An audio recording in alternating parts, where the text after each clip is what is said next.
I'm here with Oshus, and we're going to talk about Mass Effect, but we're going to touch on Exodus as well. Anything sci-fi, basically. So, but we're talking about Exodus first of all, and Oshus has Yeah. just pointed out that he saw the trailer. I'm guessing he's happy with the trailer. He likes what he sees. From my point of view, it looks good. It looks great. It doesn't look like a typical AAA blockbuster game with amazing graphics or anything like that, which is fine. I think if they focus just on the narrative, the story is going to have to carry this game, and maybe some side missions here and there. And if they manage to execute that, then it's perfect. One thing I will say though is the actual story within Exodus is like the lore is really interesting. There's so much possibilities within this game, and I don't know if just from listening to the audio, the book, I don't know if they're gonna be able to execute it in the way that I've seen it or that I've heard it in the actual in the book. So we'll see.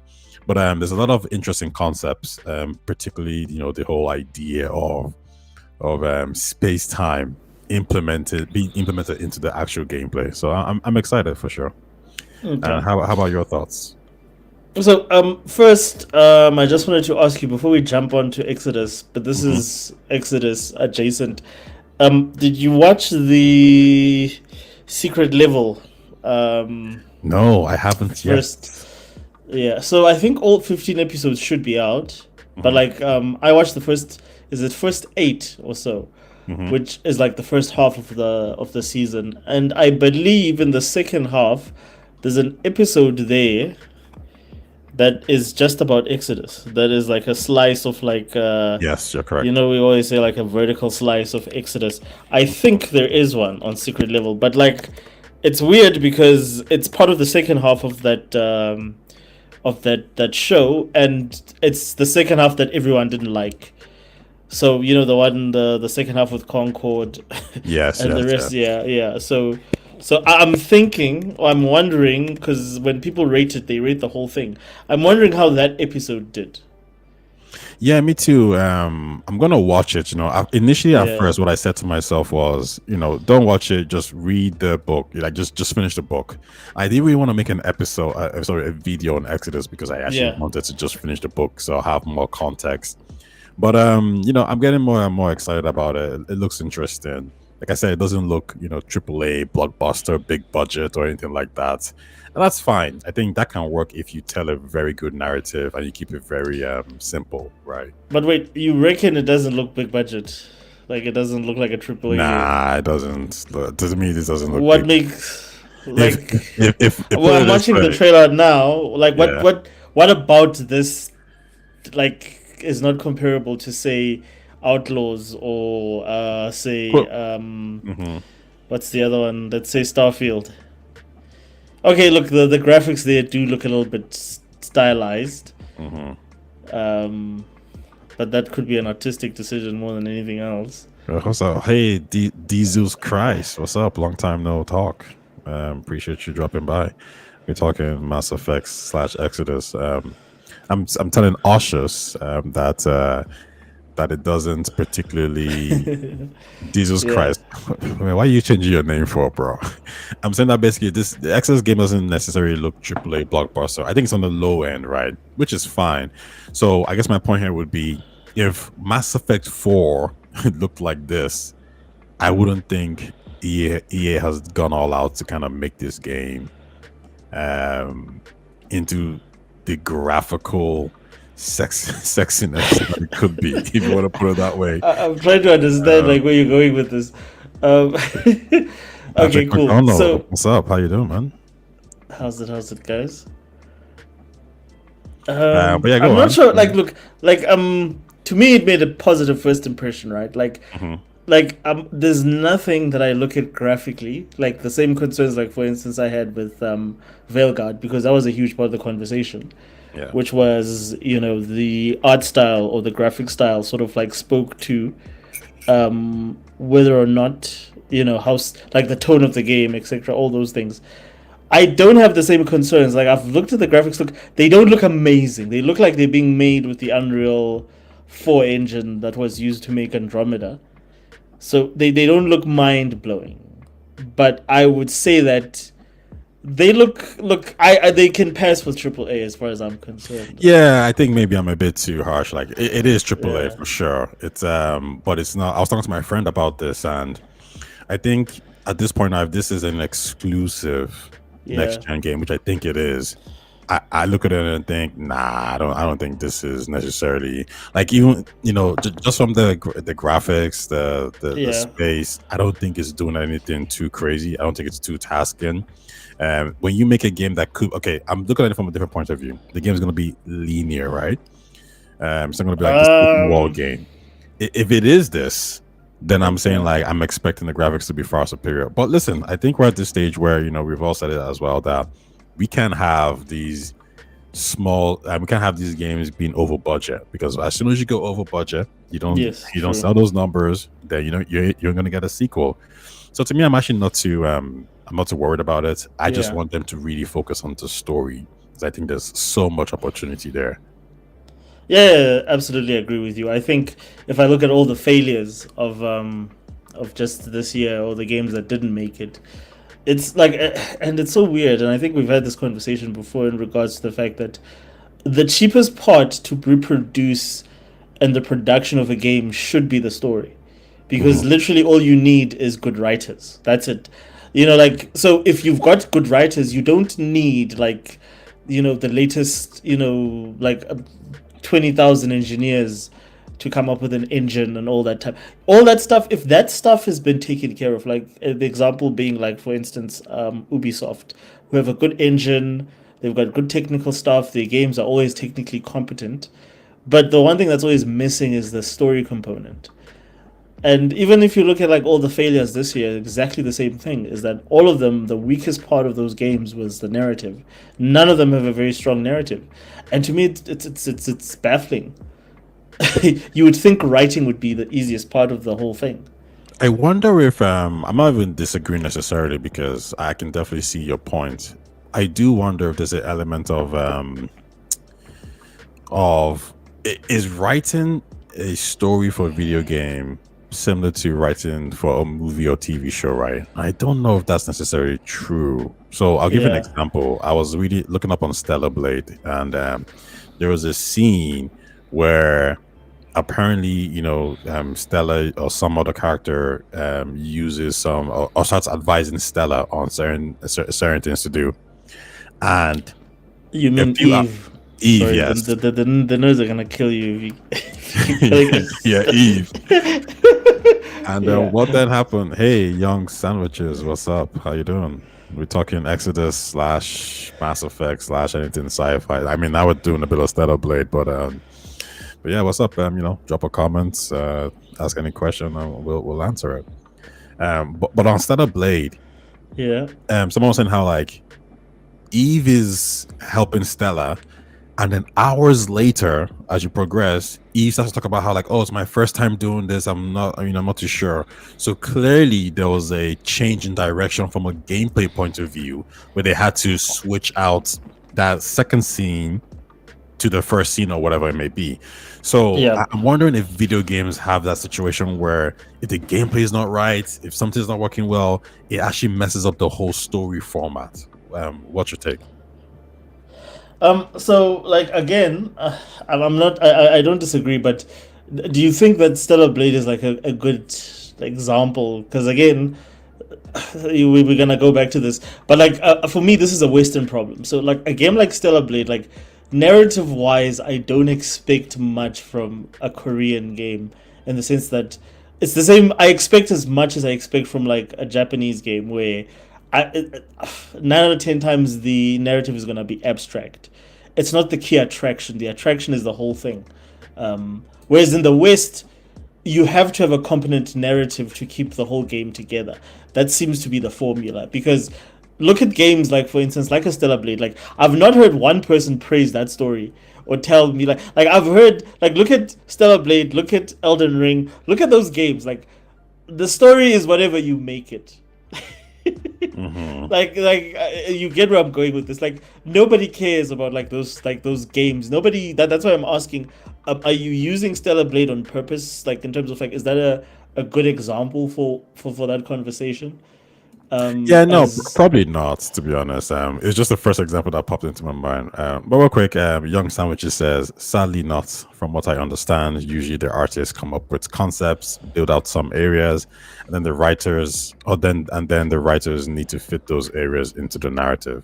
Is that something that you're trying to allude to as well? Or do you think that that's a problem, that we're not thinking stories first, we're thinking more gameplay, and then we try to fit the writing, which is kind of probably what Nintendo does, if we're being honest.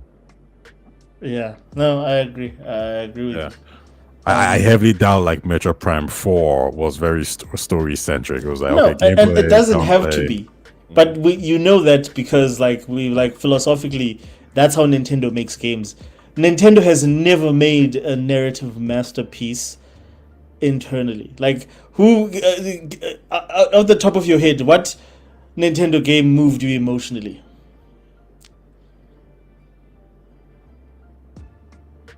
Um, do you know, like, I mean, there is one. It didn't move me emotionally, but when I was playing Wind Waker and the grandma got hurt, I was a kid. And that got to me. I won't lie, it got to me. Okay, But I know what you but like mean. yes, No, I you're hear right. what you're It saying. doesn't. Yeah, They don't. They don't. yeah, like it's same with me. Like I've got a very deep connection to one of the first Legend of Zelda games I played was a game called, and it was on the Game Boy. I was in a boarding school or hostel at the time, so like and it's a game called Link's Awakening. Yeah, Legend of Zelda: Link's Awakening. They've remastered it several times for the newer systems. I think it was on the DS as well. I remember having a version of that. But like to me, I still have like a very very deep emotional connection to that game. But I can't tell you narratively, like what is it about that game? Like there's no moment, there's no Final Fantasy VII Ares or Aerith dies. There's no Metal Gear Solid Psycho Mantis or Sniper Wolf's death. You understand? Like there's no moment that sort of like really really like emotionally sort of transcends that part of like wow, gameplay is great, but Mhm. narratively this is something very very strong. Same with Mass Effect does that so well, like Yeah. well, in most BioWare games. Like there's so many moments from Mass Effect, and I think I've said this too like the last time when we spoke as well, is that that moment just after the opening of Mass Effect 1 when you're going into the Citadel for the first time is such a sci-fi moment. Like you Mhm. know, it really it's they do storytelling using visuals, using the medium, everything. It's what I'm expecting, like what I have not been able to get like from a lot of these games in Mm. a long time. Well, here's a question for you. Do you think the reason why some of these stories resonate so much with us from the past, or even like what you said there with Mass Effect, right? When you step into the Hmm. Citadel or you see it for the first time, is because this was the industry exploring and starting off, right? You know, we're very young, Yeah. industry comparison to like, movies. So, for example, if you're a Star Wars fan, the first time you saw Star Wars was amazing. Now, the first time you Hmm. see all these spaceships again, sorry, the second time you see these ships in, let's say the Empire Strikes Back or in Star Trek, it doesn't have the same effect. So, Yeah. is it a case that like we're kind of just numb to it, or is it a situation where no, we can keep having these moments? It's just the writing or the execution is poor. That's a very good question, Ty. Like, and I think I was actually because I started playing this game again. I got it on my PC. I got Red Dead Redemption 2 on PC, you know, and I was playing that, and I was like, damn, like I'm a huge critic, and I don't think I've had this conversation with you, maybe with Loke. I'm a huge critic of Red Dead Redemption 2, and I criticize it for having like very dated gameplay. And have you finished Red Dead, Ty? No, I haven't. Okay, so like, have you played it though? Have you played a I mean, I significant know, amount of I it? know everything that happens in it. Don't worry about spoilers. No, I'm talking about like gameplay wise. Have you I actually haven't played it, played? but I've seen it. I've seen the fact that like there's a lot of attention to detail, and it goes for a very Yeah. realistic kind of approach. Yes, 100%. And for me, it really as a game at the time when it was released with Odyssey and those type of games, and I felt it was very, very archaic in the way that the gameplay was structured. Unlike like a game like, for instance, that came out around the same time, like Assassin's Creed Odyssey, where you can choose however you want to do the mission, for instance, right? You can approach the mission any way you want. You can complete the mission any way you want. There are no parameters that stop you to say, this mission has started. You need to go from point A to point B, from point B to point C. So my biggest critique of Red Dead is that the gameplay is like, it's based in that old school way of gameplay where you literally have checkpoints during the mission because the mission is so structured. Am I making sense? I got you. Yeah. So like I was really critical of the game when it came out, to the point that I'm only playing it now. And what I've realized though is that as much as I was critical of the gameplay, the actual storytelling is it's levels, dude. Like there's no game that I've played in the last 5 years that comes close. Like it's almost like someone is like and dude, there's a video on YouTube that you can go and watch this comparison where they show you interaction between an outlaw and a lawman in Star Wars Outlaws versus a very similar interaction in Red Dead Redemption 2. And like it's so well done. Like it feels like you actually forget that you're playing a game, and it feels like you're actually in a western. That's how deep the writing is, and it's like paying attention to detail, to mannerisms in the face, when the people are talking, like, the characters come across. It's not like they're just giving you the mission objective for your next thing. You actually get lost in that little 10-minute conversation with that character. So my flatmate, I got him to get a Series S. It was nice and cheap, and he's like, the game. He got Game Pass, and to him, Game Pass blew his mind away. And then he actually played Red Dead. And after he played Red Dead, he also played Assassin's Creed. And he couldn't, like, he was shocked on the quality of the game. And then he started playing other games, and he was like, how has things like gotten worse? Like, he couldn't exactly. I feel exactly the same way. Is that like playing Red Dead again has even made me go back to Red Dead on the 360, and I'm like, dude, there's so many subtleties in the character performance that you don't get in today's AAA. Today's AAA, everything is like, it's almost like they're spoon feeding you everything. Like they literally don't. They don't expect you to use any of your own brain capacity to try and sort of figure things out, or sort of, piece things together, or like realize that characters are emoting using eyes and they're noticing things during the scene. They have to telegraph everything. Before we expand on that, just real quick, Young Sandwiches says Red Dead Redemption 2. I can appreciate Rockstar's world and tech and gameplay. My issues are the stories tend to meander along, and their mission structure has not updated since GTA 3. What are your thoughts on that? I agree with him. Like, again, my biggest criticism of Red Dead 2, and like I'll say this, GTA 5 was better because at least it changed things up mechanically. Instead of having one protagonist, you had 3 protagonists. And for the time, remember, this was 2013. That was a huge leap in terms of how you used to play previous games. I feel that Red Dead went the opposite approach. Instead of trying to innovate, they said, how can we make the experience more immersive?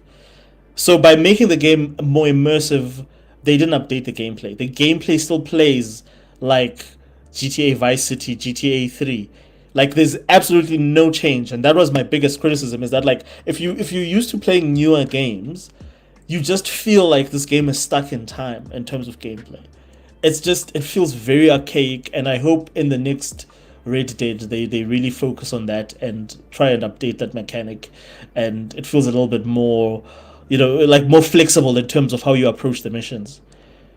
But everything else, the attention to detail you mentioned, the storytelling, everything else is a 10 out of 10. Like graphically, like there's nothing the only thing that game you can criticize for is just aspects of gameplay.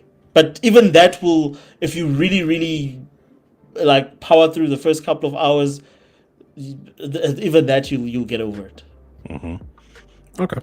Young Sandwiches seems to be on this. I think is another guy who hates Kathleen Kennedy because he says, get Kathleen Kennedy away ASAP. And the truth is, I didn't know too much about Kathleen until I've heard of her, but I think you kind of expanded on her a little bit more, so I kind of got Yeah. a better understanding on how. I guess the interesting thing is like one person can change the whole like direction of a franchise. So I'm sure Star Wars fans hate her pretty much. But he does say, that Andor was a message, and I think he also agrees with probably a lot of people when he says they're trying to push the message more often than not instead of writing a great story. Yeah, I think there's a lot of agreements there. Yeah. Um. It's nuanced, but yeah, I Yeah. can see where you're coming from.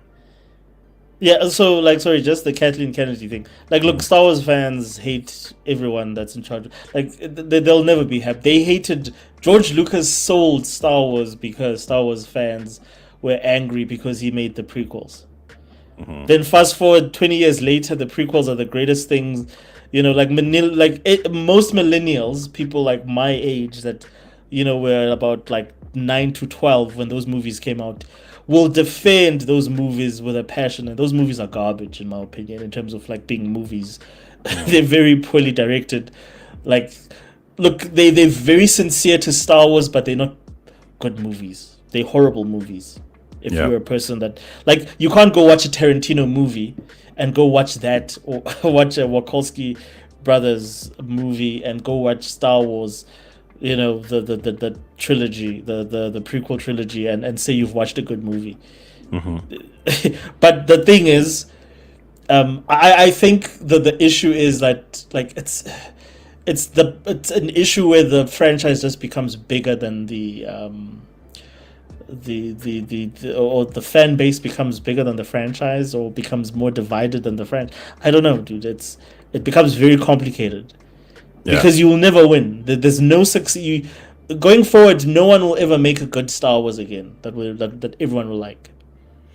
Yeah, I mean Andor has I think Andor is good. It's probably a niche type of Star Wars story that people are not too interested in, like the main Star Wars fans. That's Yeah, probably why it didn't do absolutely. too well.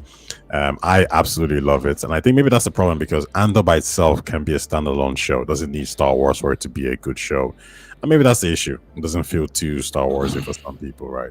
Yeah.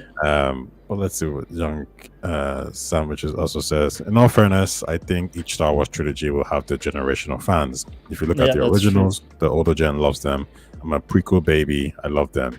I'm sure in 10 years we will. And I wonder if, people will, do you think people will look back at Kathleen's reign on Star Wars and think, you know what? It wasn't as bad No. as we made it out to be. No. No, I don't think so. Because Kathleen tanked everything, dude. She tanked Indiana Jones, bro. Like, Indiana Jones, the game I hear, yeah, it was number 2 on the charts. But like, Indiana Jones should not be an IP that trails behind another game on the week of release. But like, yeah, it's like, no, I don't think so, because of the fact that they have admitted to so many of the failures of the franchise.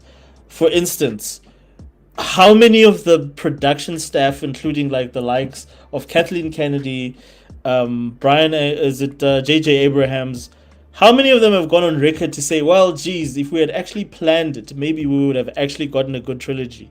We sort of winged it." How do you wing Star Wars? Like, at least George Lucas had the whole thing planned. The biggest problem with George's trilogy was the execution. He shouldn't have directed. He should have gotten someone else to direct. Whereas these guys, they just winged it. They just said, "You know what? We'll make it up as we go." Yeah, that is that's something I could never really find. I mean, I could see how the mistake happened, but when you have a franchise like Star Wars or even like in Marvel, like the reason why we all love Marvel is because they planned it. We knew about Thanos. They Yes, set the the first 3 blueprints early phases. on. Yeah, everything seemed like they knew what they were doing, and you just had to get the Yes. right people to execute on those plans, even if the actual content, like I said, directing was bad. Like for example, Yeah. we can look at Miss Marvel or Captain Marvel, for example. It did 1 billion, and it probably did 1 billion because based off the back of the Avengers. Yes, of So course. that connection really made sense. So yeah, no, I completely agree. I I guess my question maybe to you and Young Sandwiches is, how is she there and why is she still there? Like what's going on? Because she's good at her job. Like whether you like her or not, she's not like. And this is the thing. Like if you listen to fanboys and nerds, you will not be able to sort of decipher what's an L and what's a W. Like all the Star Wars movies that she's released, except for Solo, a Star Wars story, have made money. All of them have grossed a lot of money. Maybe they've not made as much money as they thought that those movies could potentially make, especially with Rise of Skywalker. But all of those movies made money. Like they broke box office records. So on paper, like why would you fire someone that is making you money? Like the things that have flopped is all the Disney Plus stuff. And like then you have to look at, like, for instance, the Disney Plus stuff. You have to look at, like, she's not the only one. Feige is just as guilty when it comes to the Disney Plus stuff. So, and in my opinion, if you look at her track record and her like last three successes or last three movies, big movies that she put out, okay, maybe Feige with Deadpool and Wolverine coming out, Feige is ahead, but they're almost tied. Like, so Mhm. why would you fire her? Like, Ty, like logically, as if you're looking at the numbers and you're looking at it from a business perspective, aside from her not doing well with shows, which all of your other producers are not doing well anyway. No one is making killer. Nothing on Disney Plus is blowing anyone away currently. So it's not. It's more of a Disney Plus problem than it is a Star Wars problem. Where has Kathleen Kennedy failed financially? I think financially, yeah, you're correct. They might. I wonder if Disney looks at it from a brand image point of view and says, "Yeah, we made the money short term, but from a long term perspective, we think you've damaged the brand to the point where, um, good movies are going to actually do bad." However, You I'm think so? wondering if, well, I think that's the thing though, because they might think, well, if we Yeah. release a good product, people are just gonna watch it anyway. We don't know if people have this anger or this idea of well, you betrayed me before, so I'm gonna rock with you again. I think they probably say, hey, listen, if we release a good product, people will come. End of story. So maybe that's why she's still in business. Or So Young Sandwiches disagrees entirely. I don't know if you disagree with me or us, just but yeah. you can So flesh that out.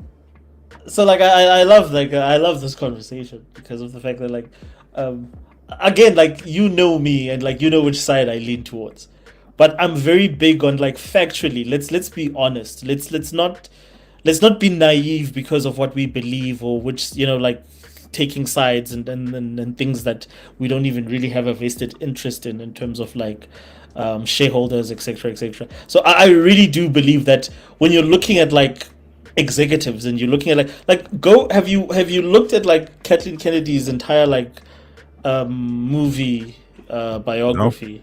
I have not. No. I mean, her work goes back, like, go look at every successful movie Steven Spielberg Hmm. and George Lucas, who are probably the two biggest directors from that generation, which is probably the biggest generation when it comes to movie directors. Yeah. She produced it. Okay.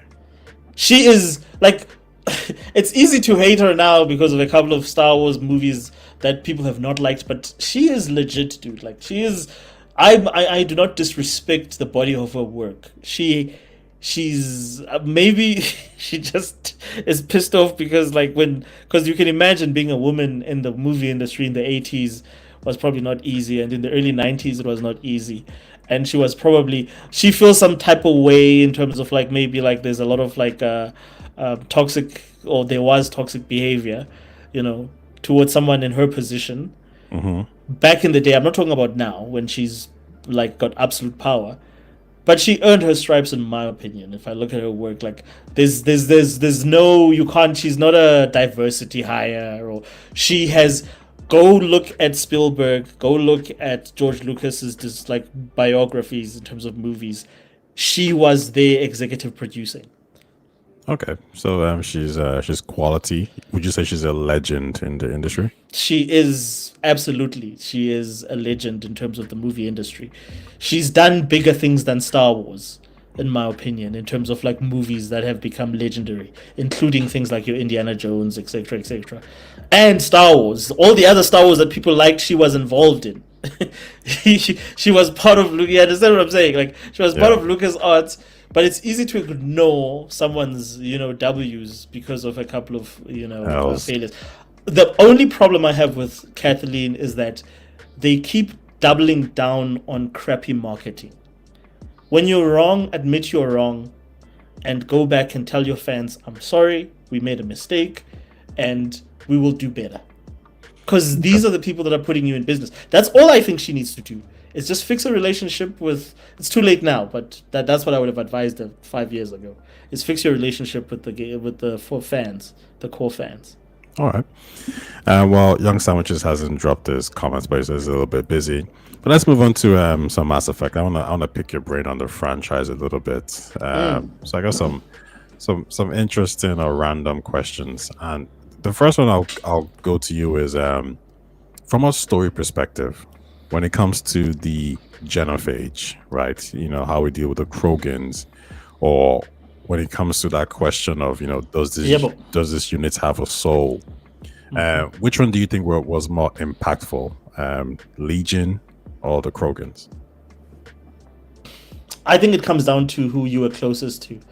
If you were closer to Tali, right? Tali, yeah, Tali, and you romanced Tali maybe in Mass Effect 2, and I was close to all of them.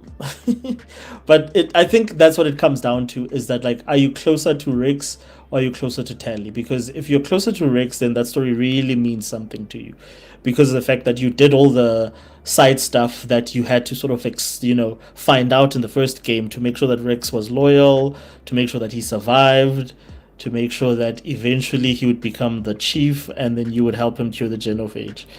So if that was your journey, then that story is probably very, very deep and close to you.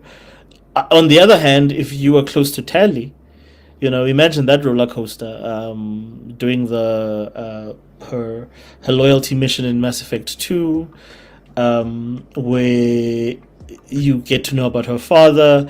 You go through all those motions, and then in Mass Effect 3, all that stuff happens with the Quarians and the Geth. So I think it really, that's where Mass Effect is super effective, is that it comes down to your personal decisions. I think that's my answer, is that and I was close to both of them, so both of those stories were very meaningful to me. Mm-hmm. Do you think, and this is a question that I thought about some time ago. I was making a video, and it kind of hit me, and I didn't touch it in the video because it's quite interesting and sensitive.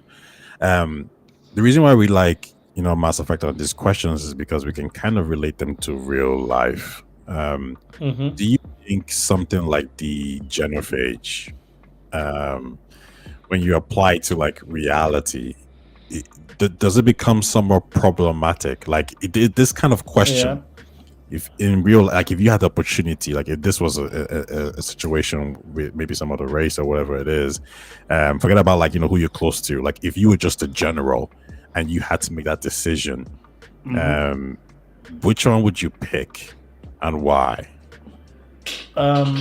You mean like either being a Krogan or no Krogan necessarily? Let's say there's a particular race, for example, right? And in this particular race, they tend to be a little bit more aggressive, and you have the chance to wipe them out. Because I think the thing about Mass Effect is, I completely agree with you. If you're close to Tali, you're not like you're not letting her go, and that's kind of where I felt as well. However, I want to detach that. Let's detach the loyalty from it. Just on the question itself, you're an innocent bystander. Do you know which side you lean towards? Do you wipe out the Krogans? Do you wipe out the Krogans, or do you not? So you're asking me if genocide is okay? You know what's crazy? Yeah, I was talking about this with someone, right? And because that's on exactly the Reddit what it page, is. and I said, and I was like, I would say justifying it, but I was like, oh, like it's complex. And this motherfucker like abused me, like, oh, you support genocide.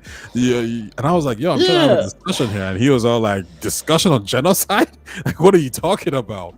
But he went hard. And that's exactly most of the moral quandary. Like and again, like, people say that Mass Effect is not a good RPG, and I agree to a large extent that it's not a very good role-playing game in the sense that it doesn't allow you to stray too far away from the hero formula. Shepard still has to be a hero at the end of the day. And unfortunately for an RPG, that whole thing has to be sort of like open-ended. It has to be, you can either be a hero or you can be a villain. Traditionally anyway. But as a result of that, the story, the way they craft the stories and the characters is done so well that modern story ties so well into Rex's story that ties into the finale of the third game. Yeah. And that whole arc of the Genophage, where they discuss these topics of like, okay, for survival purposes, if a certain group of people are out of hand, is it okay for us to kill them off to save the well-being of what we value?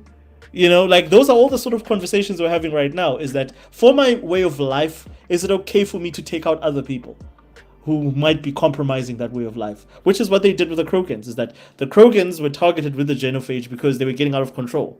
They were they were growing too powerful, they were too ambitious and too reckless for everyone else's liking, that they didn't feel comfortable having the Krogan roaming the universe, so they had to do that.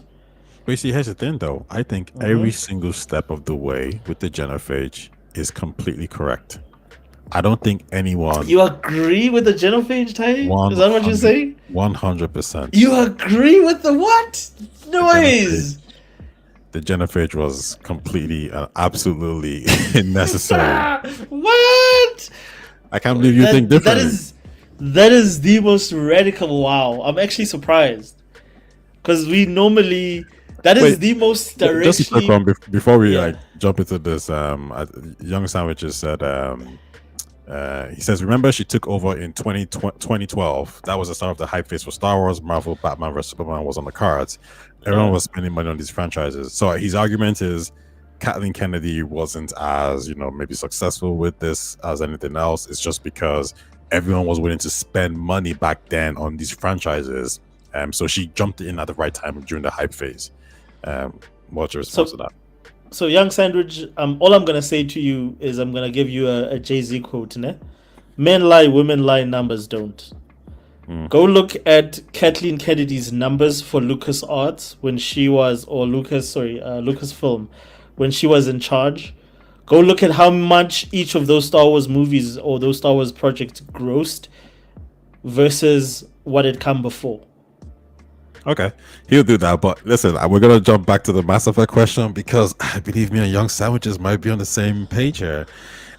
He says, the Rachni were the reason that the Solarians uplifted the Krogans, and it was either that or get completely overrun. And this is my argument as well. They were in a situation where the Rachni was going to completely wipe out everybody. Yes. Now we can say they made a mistake in opening the relay. That's perfectly fine, but the mistake has already happened. So now the question is, the Rachni had taken over, and this battle is going on for hundreds of years. And instead of the races, the Asari's losing, the Solarians are losing, and they have no other choice at this point but to uplift the Krogans. Now we can talk about they should have done it in a better way, but uplifting was completely necessary. So Tai, explain that phrase to me, because that phrase says a lot. Uplift the Krogan. It means lift them out of their current status. Does that not sound familiar to you? Were they savages or something? This is why Mass Effect gets very touchy. This is honestly why it gets touchy. But you know what I'm gonna say? Yeah. So, but my point is, I'm a utilitarian, right? So I think the greater good, you can sacrifice for the greater good. So if we do not uplift the Krogans, everyone dies. No, I agree with you. I agree, but then why can it not be seen as the Krogans sort of embracing? Because if you use that language that you use with the Krogan with any minority group, and you guys are the group that is in charge, that sounds so racist. Am I wrong in saying so? If you use that exact same language that you've just used now, using a minority group in real life, and a similar example, does that not sound prejudice? No, it does. Or what they would say, does that not sound problematic as a statement? we can but here's the thing, yeah, I think we can find a different term that could be less offensive, but the word is still the same, right? We're still talking about the exact same thing, because when we're talking about uplifting the Krogans, it's us saying, hey, listen, you guys haven't matured yet, but we're going to give you the right medicine, going to give you the right guns, the right weapons, the right education. For example, if you gave Ernie Cave weapons, then we all get wiped out. So sorry, I have to stop you there because of what you're saying. Like, now say exactly the same thing using except for race. use a race group saying exactly the same wording. You see how it's like, because like, again, if this is exactly the same argument that a lot of like prejudice movements have, is this whole thing of like, well, you owe your civilization to us. Well, what do you mean you're complaining about us having an advantage? You wouldn't have anything if we had not given you ... Does that sound familiar? Well, yeah, I mean, they might think that, but me and like African culture, from the north to the west, the east to south, has been good. Like, we did great things. 100%. Now the problem is, when these guys come in, they took things apart, and they didn't just like walk all over us, right? They had to work for it, and at the same time, when they left the power vacuum. Yeah. And that's the problem, because now you're giving the people who probably shouldn't be in charge. Well, they have the weapons, they have the mentality to just go to war. I can't remember which state it was, but there was a country that had maybe 20 graduates or whatever it is, yeah. And these are the people that were supposed to kind of help negotiate with the Western powers and kind of help build the country. But the guys with the guns were like, yeah, we don't care about that. Like, we just do whatever we want to do.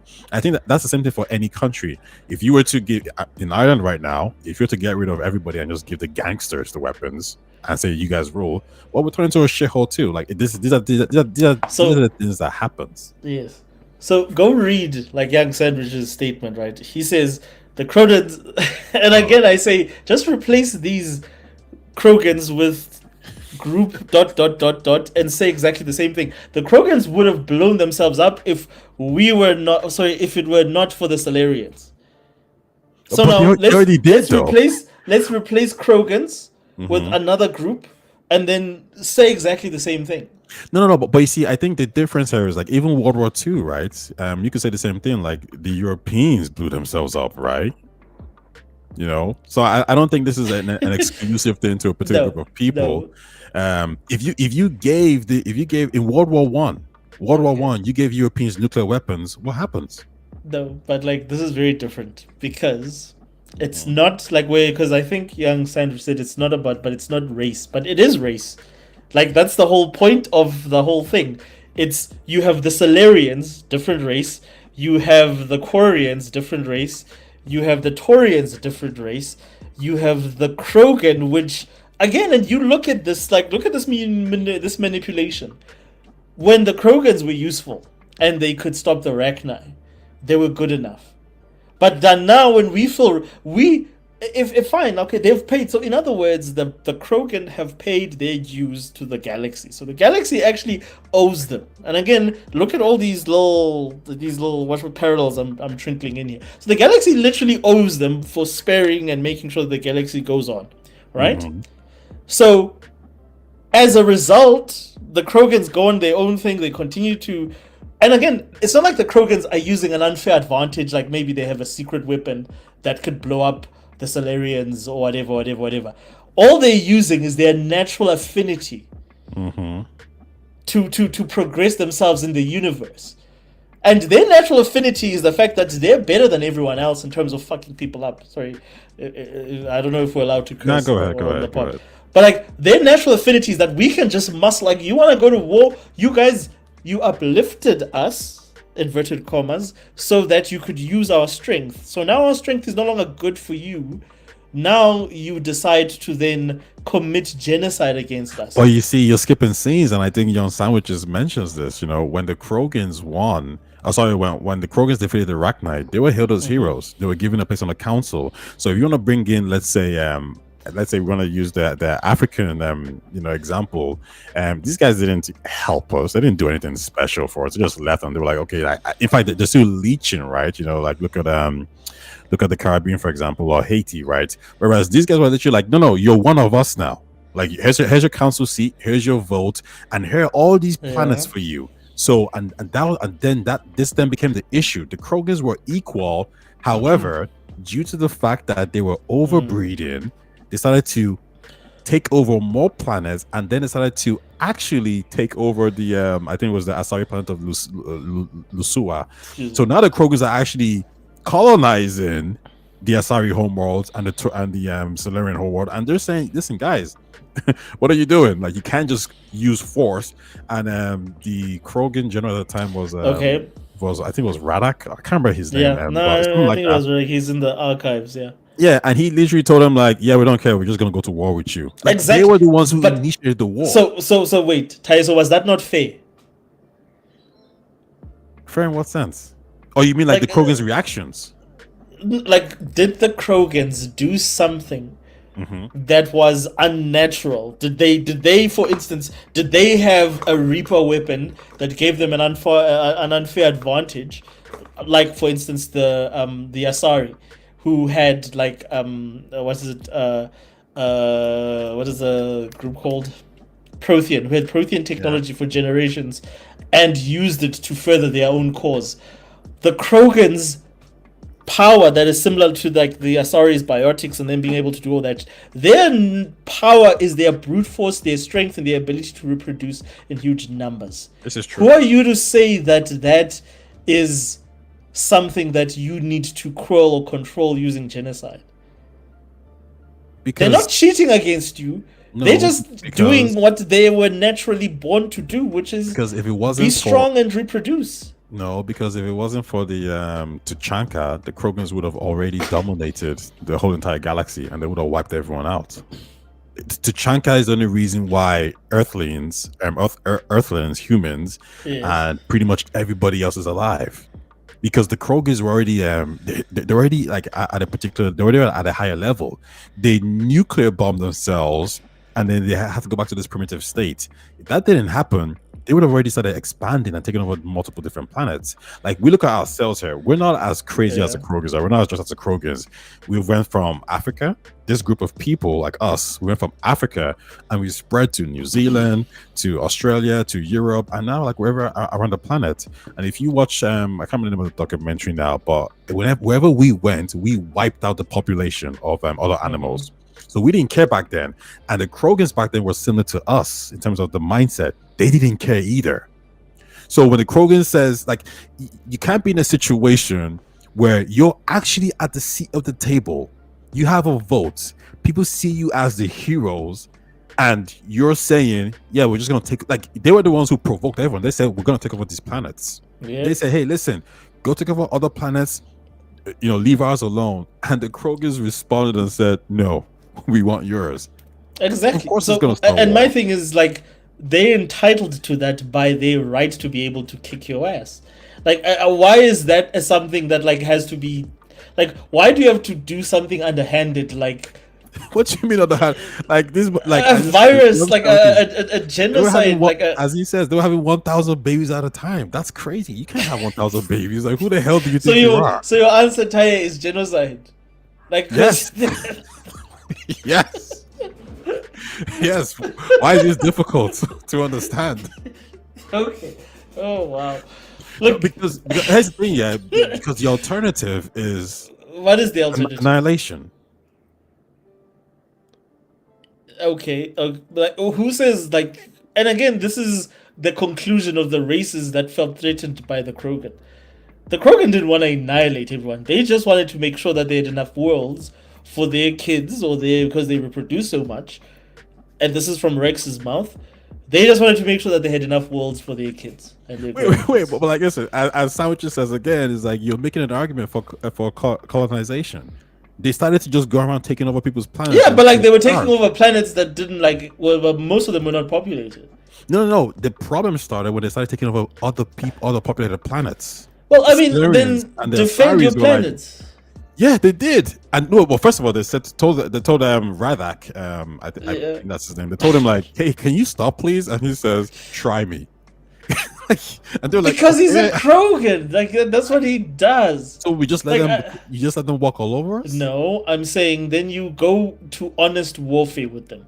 You don't do something as underhanded. Wait. But honest, okay, fine then. I guess this is a question that Yeah, like because like we get into ethics and the fact that like when you do something like this, you cut off the Krogan's ability to be able to defend themselves, and you do it in such a way. This is like the same thing of like, and I don't think we're there yet, but where you use like biological warfare to poison an entire population. Okay, yeah, I suppose a lot of people will say that this was done with the Native Americans, where you use biological warfare and disease to poison an entire population because they're a threat to your population or to your people. Instead of going to war and like battling it out, and whoever wins wins.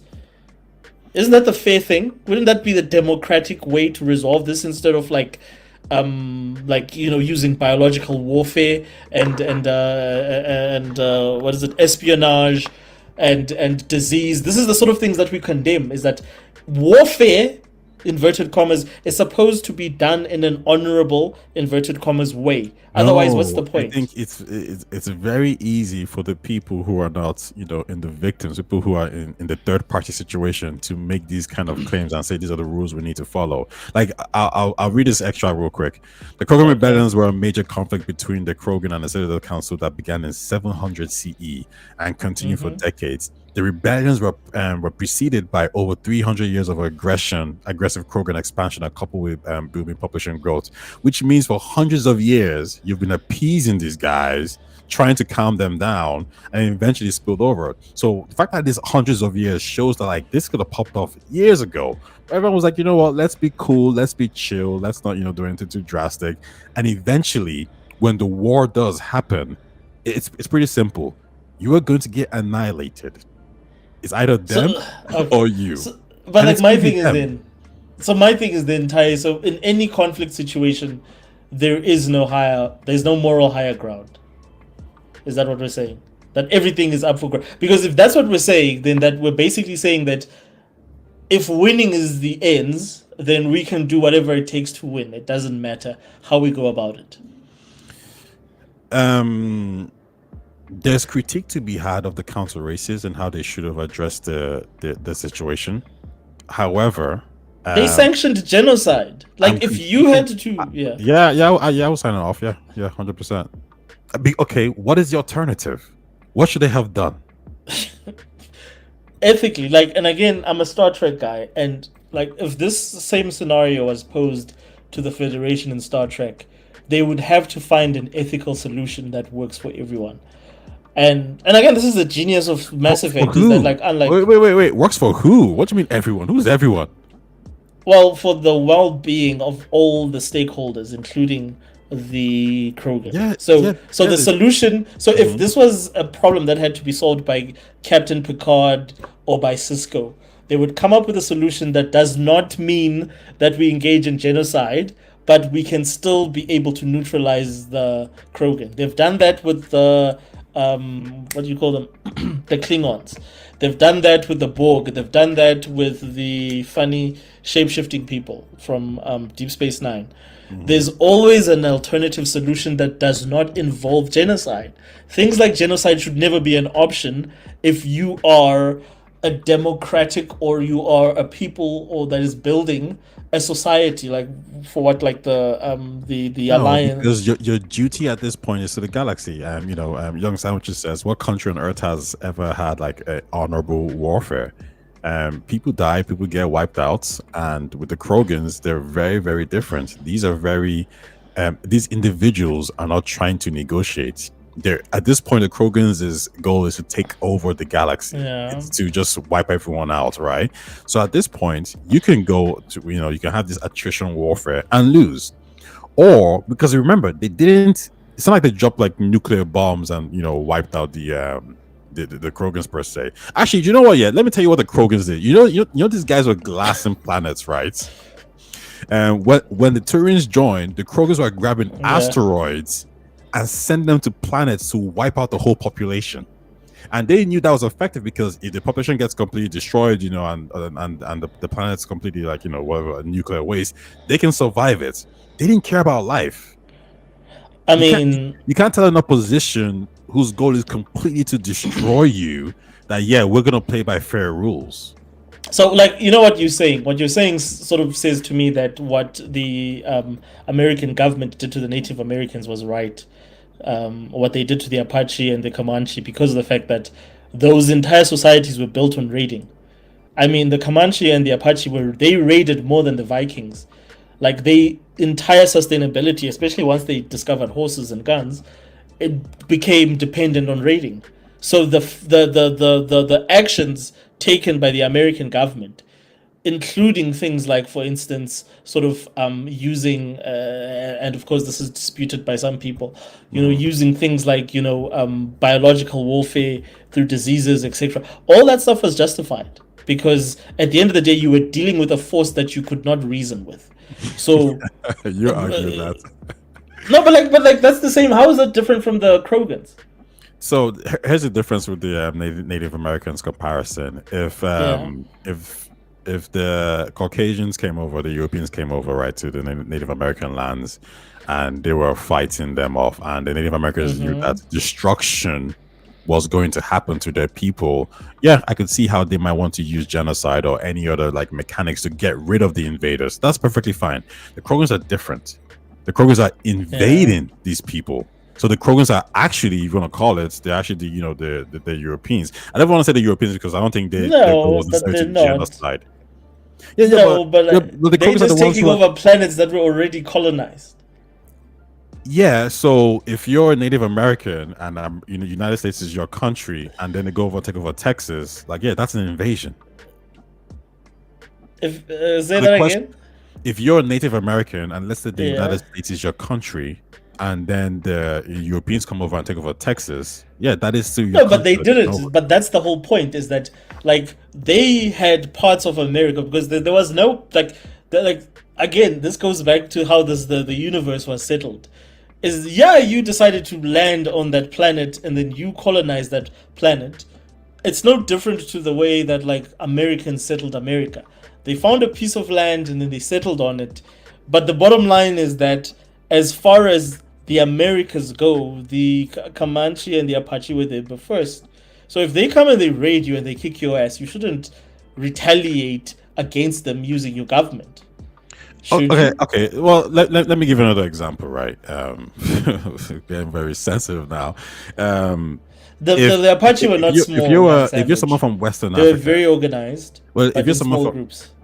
If you're someone from like Western Africa, right, and you found out that people were coming to take your people, force them into slavery or whatever it is, and you had a chance to just let that happen or whatever, or you had a chance to like genocide these people who are invading in your land. I'm just giving this hypothetical, like let's forget about Africans selling other Africans. Let's just say it's an invasion and they're trying to enslave your people, and that's their goal, that's the objective.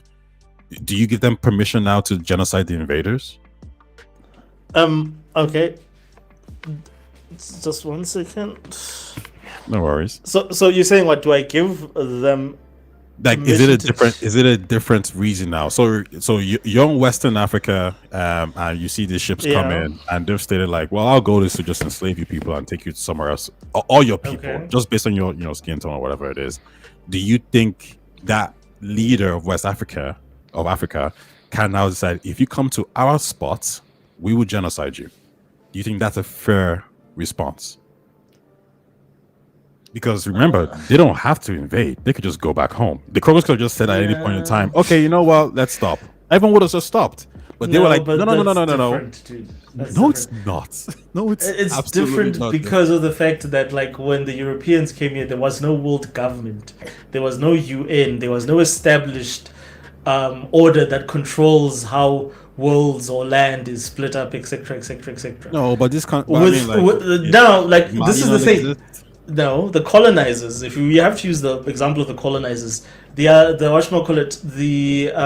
Citadel races will always be the colonizers, because they're the ones that went from their homeworlds and decided to colonize these other worlds, and they're the ones that decided to sort of like create expansions. Sorry, to make expansionism a thing, a system within that universe. So, like the Krogans, you introduced them into this system, but you're angry now because of the fact that they're kicking your ass in the same system that you introduced them into. No. That you have to now, like, no, this is like how that story would be is if, like, for instance, the Spanish who colonized America or the South America first, if they are saying, okay, cool, we're bringing you in, which did happen to some degree, where they took on some Comanche and some Apache, but you have to follow our rules. And as predicted, just like the Krogan, the Comanche and the Apache could not follow those rules. And then what happened? They ended up in all these conflicts, and they ended up in all these little wars. But my point is, you are the one that created the situation to begin with. You're not in a position to sort of like do something, like to genocide people. You jump it. But hold on, Sam just wants to play a role play with you. He says, you are on the council. Yes. I'm a Krogan taking all your planets. Yes. Try to reason with me. Give me a reason not to. I'm Well, not there you going go. to try and reason with you. Because the only reasonable thing that Krogans understand is force.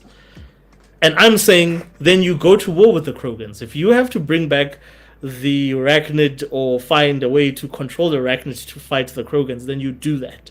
But at least you beat them fair and square. When you go and you cut Why them fair off and by the ball, square? but like my thing is, why do you want to do something like genocide is genocide? I'm sorry, like I would rather have my group, species, or whoever kick Well, hold their on. asses kicked at fair and least- square. What you mean? Okay, well, no, because survival is paramount. Okay, so I mean, at least answer this. So question then there's no fair and square. There's no ethics in terms of how we engage. no. in It's such it's turmoil. power. Which means that whoever has the power can do whatever they wish. Yeah, but Which in this- means that yeah, if but you in come this from case, don't get me wrong. I completely understand why the Krogans are doing it, because if we're gonna say they're being uplifted, right? They weren't uplifted properly. That's a fair argument to say. So we all Exactly. understand why the Krogans are doing what they're doing. However, I also completely 100% understand why the Silver races are doing what they're doing, because let me ask you in this. the West African example I gave you, remember, they're coming to invade and take over your people and whatever, enslave them or kill them, whatever it is. Your response is to take that defeat and let this atrocity happen, or to say, if you cross this line, you'll be genocided or you will be wiped out. That is a fair response. It's not a fair response. Like Taya, I can't believe like the reason like I find it so like weird that you're making this argument is the fact that like this argument is exactly the same argument that conservatives make all the time. Is that like regardless of what transpired before, we have Justin J, because of the fact that like we have to preserve ourselves, we have the right to take you out, regardless of the fact that your current condition was determined by actions that we took. Like being uplifted was not the Krogan's choice. We made that decision. 100%. This was our irresponsibility, but we're not willing to give you a chance to contest that in equal warfare. Instead, we will use tactics like genocide to control your population. Who has the more high ground there? I mean, well, when it comes to surviving, it's not about a moral high ground. Like if you have a family and they're hungry, you're gonna probably steal to feed them, even though you know it's wrong, right? So in this case, like listen, Sandwich just puts it the best way possible. He says if they did nothing, there would be no Mass Effect games. No, but the thing is, they could have done something, which is, first of all, when you're uplifting a race like the Krogans, understand what you're uplifting. Because, answer this question to me. Were the Krogans a threat before they were uplifted by the Solarians and the Quarians? Yes No, or the no? Chanka kept them in check. Why were they kept in check? You Chanka, made this the point planet, earlier kept them in on. check. Yeah, so like you made this point that they developed to a point that they blew themselves to oblivion, and that's why they couldn't advance through, be beyond their planet because Yes. of how warlike they were. So who was irresponsible in making that decision in the first place? For the Of uplifting. Krogans, of uplifting them. It was It was yeah. the Turians and the Solarians together. Oh, okay. So they were the ones that created this issue in the to begin with. Correct. And they have no sort of moral accountability to fixing this without genocide. Well, this was going on for from what I read, it was going on for hundreds of years, right? And then the war happened in decades. And if you're a general and you're looking at the numbers, and the numbers says these guys are going to wipe us out, literally, because the Rachni were going to wipe us out, and the Krogans wiped them out. So the actual worst enemy we have with the Rachni, they were taking about the Krogans. The Krogans are going to do the same thing to us. So we have two options. We need to find a way right here, right now to stop them, or we all get wiped out. Yeah, you can't take it lying down. You have to respond. There's an example I don't want to make because it's very current. But like it talks to exactly what you're saying. And you know exactly which example I'm talking about. It talks to that you know which example I'm talking about. Is that if we don't respond, we will be wiped out. Oh, is it like the Americans? Is it an American topic? No, it's not an American topic. It's a Middle East topic.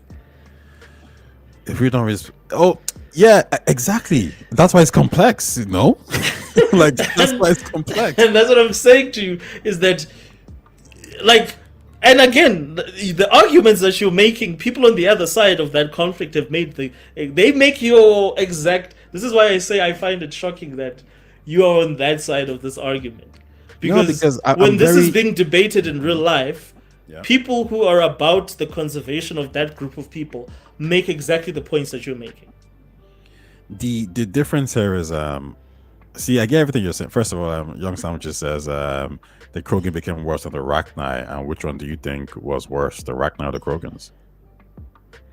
I think again it goes back to who created the situation and who should take some responsibility. Because the whole point about about how species like the humans, the Taurians, and the Sauri have worked is that as much as a lot of the decisions we make are based on racial interest, etc., and furthering society, we also need to sort of build a society that's based on ethics that are sound and that are fair. Otherwise, what gives the decisions that we make validity?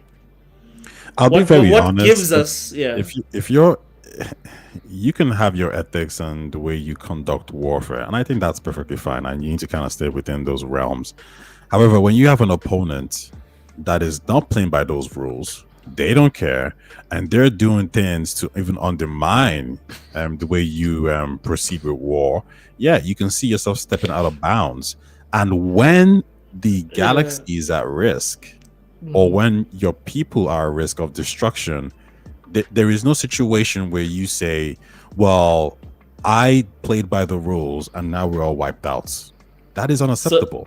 So, I agree with you. A lot of what you said I agree with. But can I ask you a favor, Tayyana? Go on. When you're editing this video, take that piece that you just said there, right? What you just said now in terms of laying the whole situation out about being under threat and being wiped out, and then take it to a current situation that's happening this year, and then put it over there, and then look at what I'm looking at. You might be surprised that I have the same take, to be honest. But there's also you see what I'm saying in terms of the ethical problem is because that whole conflict that we're dealing with now, and I don't want to get into specifics on purpose. I know the ethical problem, but the ethics comes from exactly what you're saying is that you're skipping the people who are defending it. Yes. You're skipping a very important part here. If a whole group of people want to wipe you out and that's their goal, I'm not talking about a faction or whatever it is, but go back to what you just said now. A whole group of people. Yeah, the Krogans went to. What are we talking about here? But just repeat what you just said. If a whole group of people wants to wipe you out, yes, and you respond, yes. Go on. If you respond with, okay, let me start again. A whole group of people want to wipe you out. Not just wipe you out. They want to take out the galaxy, whatever.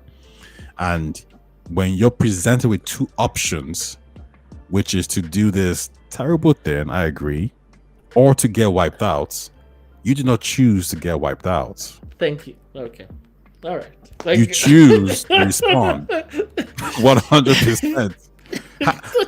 There's no listen, bro. There's no situation where listen, if I'm not from the United States, but there's no situation where you try to break into my house and you're probably not getting, like some kind of pushback. I don't let you come inside. Right? It's called. And I don't disagree. Look, it's called self-defense, right? On principle, I don't disagree with what you're saying. I'm just saying in terms of ethics. If we have to discuss things based on ethics, I just don't think you have the ethical high ground. Do you know why I think we actually do have the ethical high ground? Because this is not maybe in an immediate thing, but one thing I will say is that if the Krogans get their way, the Solarians. I'm just gonna go get a refill. So go on. No, so I might be quiet for. If the Krogans have their way, the Solarians get wiped out, the Turians get wiped out, and believe it or not, the Asari gets wiped out. I'm blanking now. Pretty much everybody gets wiped out. These guys become the main force in the galaxy, and they take over because they haven't controlled their ability. They haven't stopped or slowed down their ability to have what's what I'm looking for. They haven't slowed down their ability to have 1,000 kids a day or something like that. So population growth is going to be a huge problem. So of course they're going to keep taking over more and more and more planets.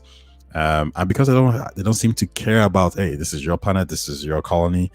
Yeah, we're gonna be in this cycle of colonization. This is something that we just can't let happen. Well, let me go to the chat. Young Sandwiches says throwing a Krogan army at them is the same as nuking any species. Well, let's start again. Actually, he says they had no choice because of the Arachni. The Krogan became worse than the Arachni. I don't see you making an argument in favor of the Arachni. They just are sentient. Throwing a Krogan army at them is the same as nuking any species. Yeah, Oshers, when you come back, I think it's interesting. I think I want to get your thoughts on that. Is the uplifting of the Krogan, do you think it was justified to stop the Arachni? Because that was a situation where the galaxy was under threat as well. The threat of the Krogan is 1,000 times worse. I 100% agree. The Krogan threat was way worse than the Arachni. Okay, so what you're saying is... go ahead. Yes. Okay, cool. So again, I'm not disagreeing with what you're saying. Like all the points that you're making are points that I agree with, especially on principle in terms of sorry, 1 second. So in terms of like my worldview is that like all the stuff that you're saying, like Tai, like I'm just trying to put it through an ethical view lens, not my own personal. I'm not saying that it's unethical. For survival, you can do, like, I think you are justified as a group to do whatever you think you should do. But then again, if I look at it from the lens of like, what we've seen, like, or what we have today, is that there's a lot of things that are ethically gray there. Because now we're looking at like group survival. So, okay, cool. So are we talking about, the survival of the Quarians, the Solarians? So, those people are more important, or those lives are more important than, say, Krogan lives, and and the survival of that group. And the fact that even the current situation in the galaxy is because of everybody else's interference within the Krogans, and they probably feel that way, that they've not been left to their own devices to do their own things. It's the Quarians, and on the other side it's the Turians telling them how to to live their lives, blah blah blah blah blah blah. But all I'm saying is that if you look at the parallels of those arguments to the arguments or the discussions we're having in life, the popular consensus is that it's wrong to think that way. Would you agree with me? No, I think the popular consensus from people who are detached from the actual situation is to think like you, is to think like, oh no, this is wrong. Let's follow ethics and all these kind of situations. However, when you actually put people in that situation, the people who actually have to deal with it, people who are not detached from these problems, I think they're gonna have to come up with real solutions to deal with real problems. It's all nice and good, sitting back from your armchair, on Netflix or whatever, or watching Sky News or whatever, and telling different countries this is how you should act in this situation. This is what you should do. They don't see it that way because they're actually living in this in this current situation. So I think people are just a little bit detached from reality in this sense. Um, if I was, an Asari, and there was hundreds of years of Krogan aggression, and the Krogans turned around and said, "Okay, we're actually gonna like wipe you guys out now. We're gonna genocide you guys now." Yeah, I would expect my governments to respond accordingly to ensure the safety of the galaxy, 100%. And let's be very clear, they didn't wipe out every Krogan. What they did was to just kind of slow down their birth rates by a high percentage, 100%. But it didn't like destroy or wipe them out. And I would even argue that if you want to take a further step back from an objective point of view, it was the right decision. Because if we don't have that decision, you don't have Shepard or the human race. And if you don't have that decision, you don't have somebody who stops the Reapers. So technically, that decision, every single decision in Mass Effect, from the Protheans, creating the Star Child to the Reapers, all these things, every single step was needed to get to this position where you, Commander Shepard, was able to choose red, blue, or green.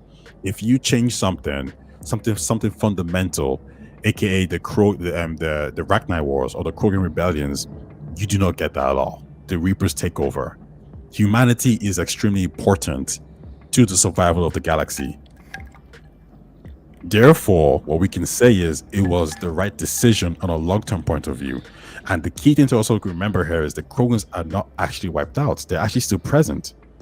But if we do this other thing of letting the Krogans win, the Asaris get wiped out. Humans get wiped out. Everyone probably gets wiped out. And it's just a Krogan who become, as Young Sandwiches says, the new Protheans. Okay, well that makes sense. So Hiroshima was justified. That makes. I mean, no, it's fine. If that's what we're saying, if we're saying Hiroshima was justified, makes sense. Like because the Americans were scared and then they feared that Japan. Makes sense, 100%. Genocide is allowed if you're fearing for the group. I ain't gonna say it's genocide. I think you're reaching with that. I know there's a genocide. Hiroshima was not genocide. No, I'm pretty sure it wasn't. No way. No, Hiroshima was just warfare, wasn't it? I'm pretty sure it was.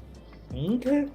I mean, like genocide is the intentional. So it was justified. So it was justified within the realms of. There was no moral quandaries about. No, there's always going to be. There's always going to be on innocent people that are not participating in the war simply because of the fact that they are affiliated with the country. Hiroshima is going to be. No, there's definitely a debate there, and I don't know too much about that to even like to say yes or no. What I do know is the Krogans were different. So look at that, like Young Sandwiches, yes, 100%. The Krogans, no, the Krogans. If that is, it was a question with Krogans. Look, if that is the Young Sandwich, if you saying that that's the case, then okay, cool. I'm in agreement that. Then, if we're saying that there is no like if we're not defending the sort of like the moral high ground that we use today to discuss our politics, to say, well, there's got to be a side that has the whole moral high ground. It can't just be a matter of like, well, as long as I've got a stronger position than you and I feel threatened by your position, I can attack you, or I can do things like, or commit things like genocide because I felt threatened and I felt that you were putting my people or my group in danger, which again is the position that the Americans were in the Second World War with the Japanese, and they chose to nuke the Japanese. the reason why I think it's even just a little bit different is the threat level, right? America could have went, toe to toe with the Krogans, and sorry, America could have went toe to toe with the Japanese, right? And they probably Yes. could, and they would have ended up winning. I think they knew they were going to win. It's just it was going to take a lot of lives. But this is not talking about like losing, 5,000 lives, 100,000 lives. This is strictly talking about wipeouts and annihilation. The Krogans are not trying to, be buddy. They're not trying to negotiate because they did negotiate before the past. The war, 300 years of negotiations and appeasing them didn't work because the problem was always going to be there. They were expanding. They were having like 1,000 kids a day or whatever it is. So they were always going to have this issue. So there was nothing you could have said or done unless they change. Then you could see a negotiation happen, but they weren't willing to change. And if they weren't willing to change, the question then becomes, well, it's either you or me. Well, sorry, it's not even you or me. It's either them or the rest of the galaxy. Every single other race is in a problematic situation.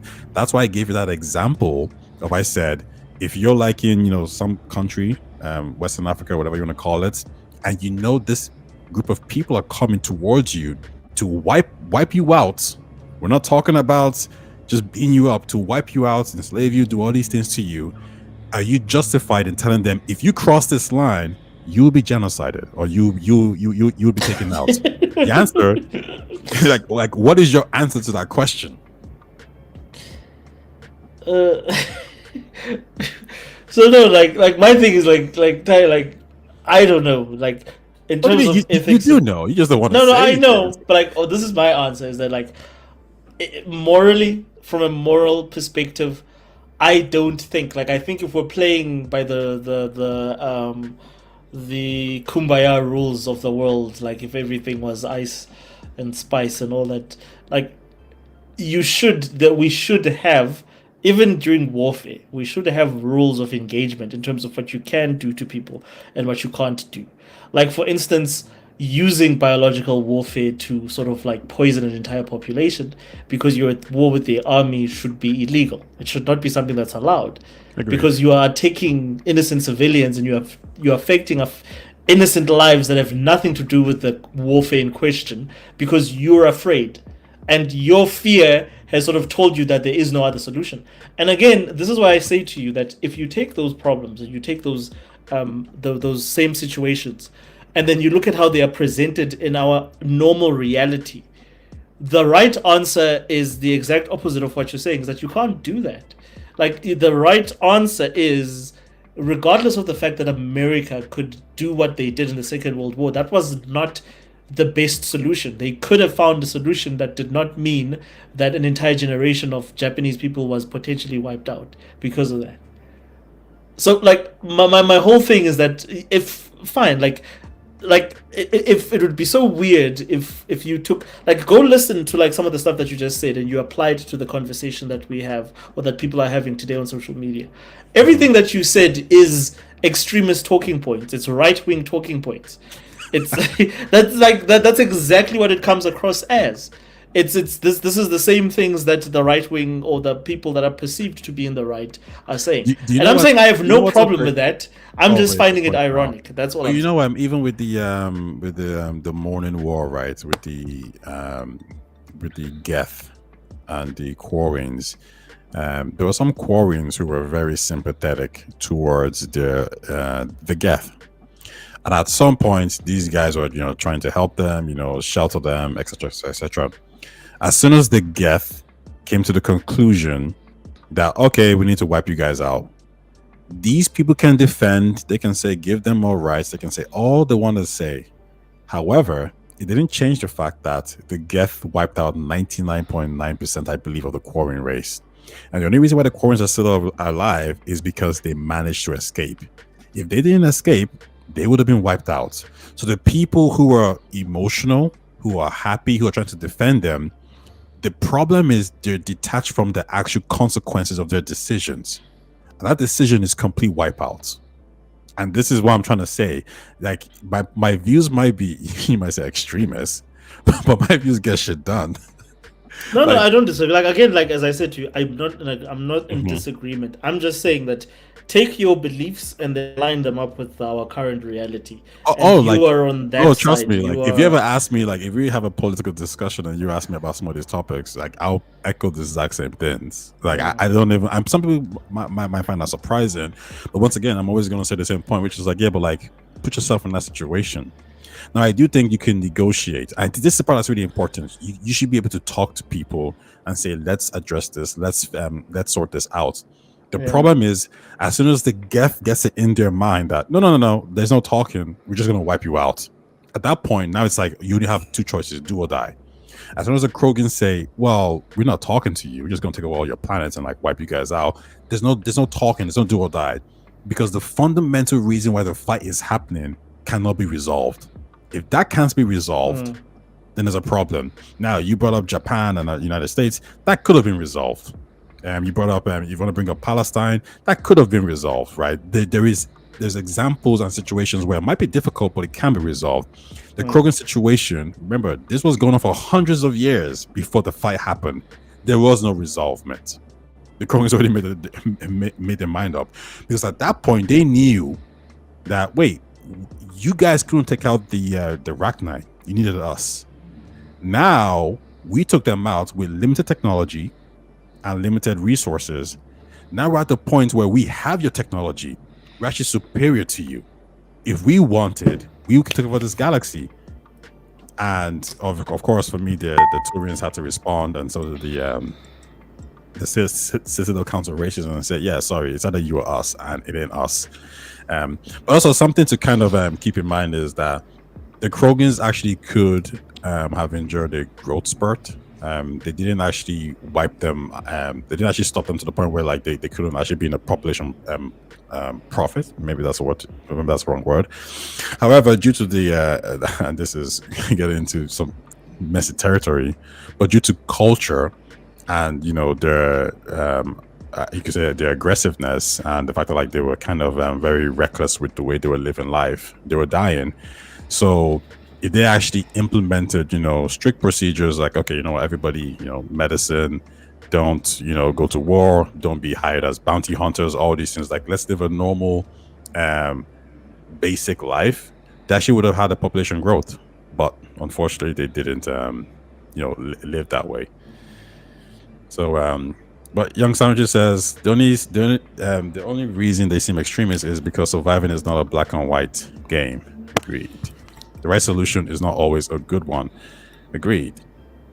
No, and like I agree. Like I'm in complete agreement. Like all I'm saying is that like if these problems were put through the lens of our modern society, the council by like if the council had to be tried by the public or by the progressive public, they would be seen as a country that committed genocide against the Krogan, unfairly so because of the fact that they go to war.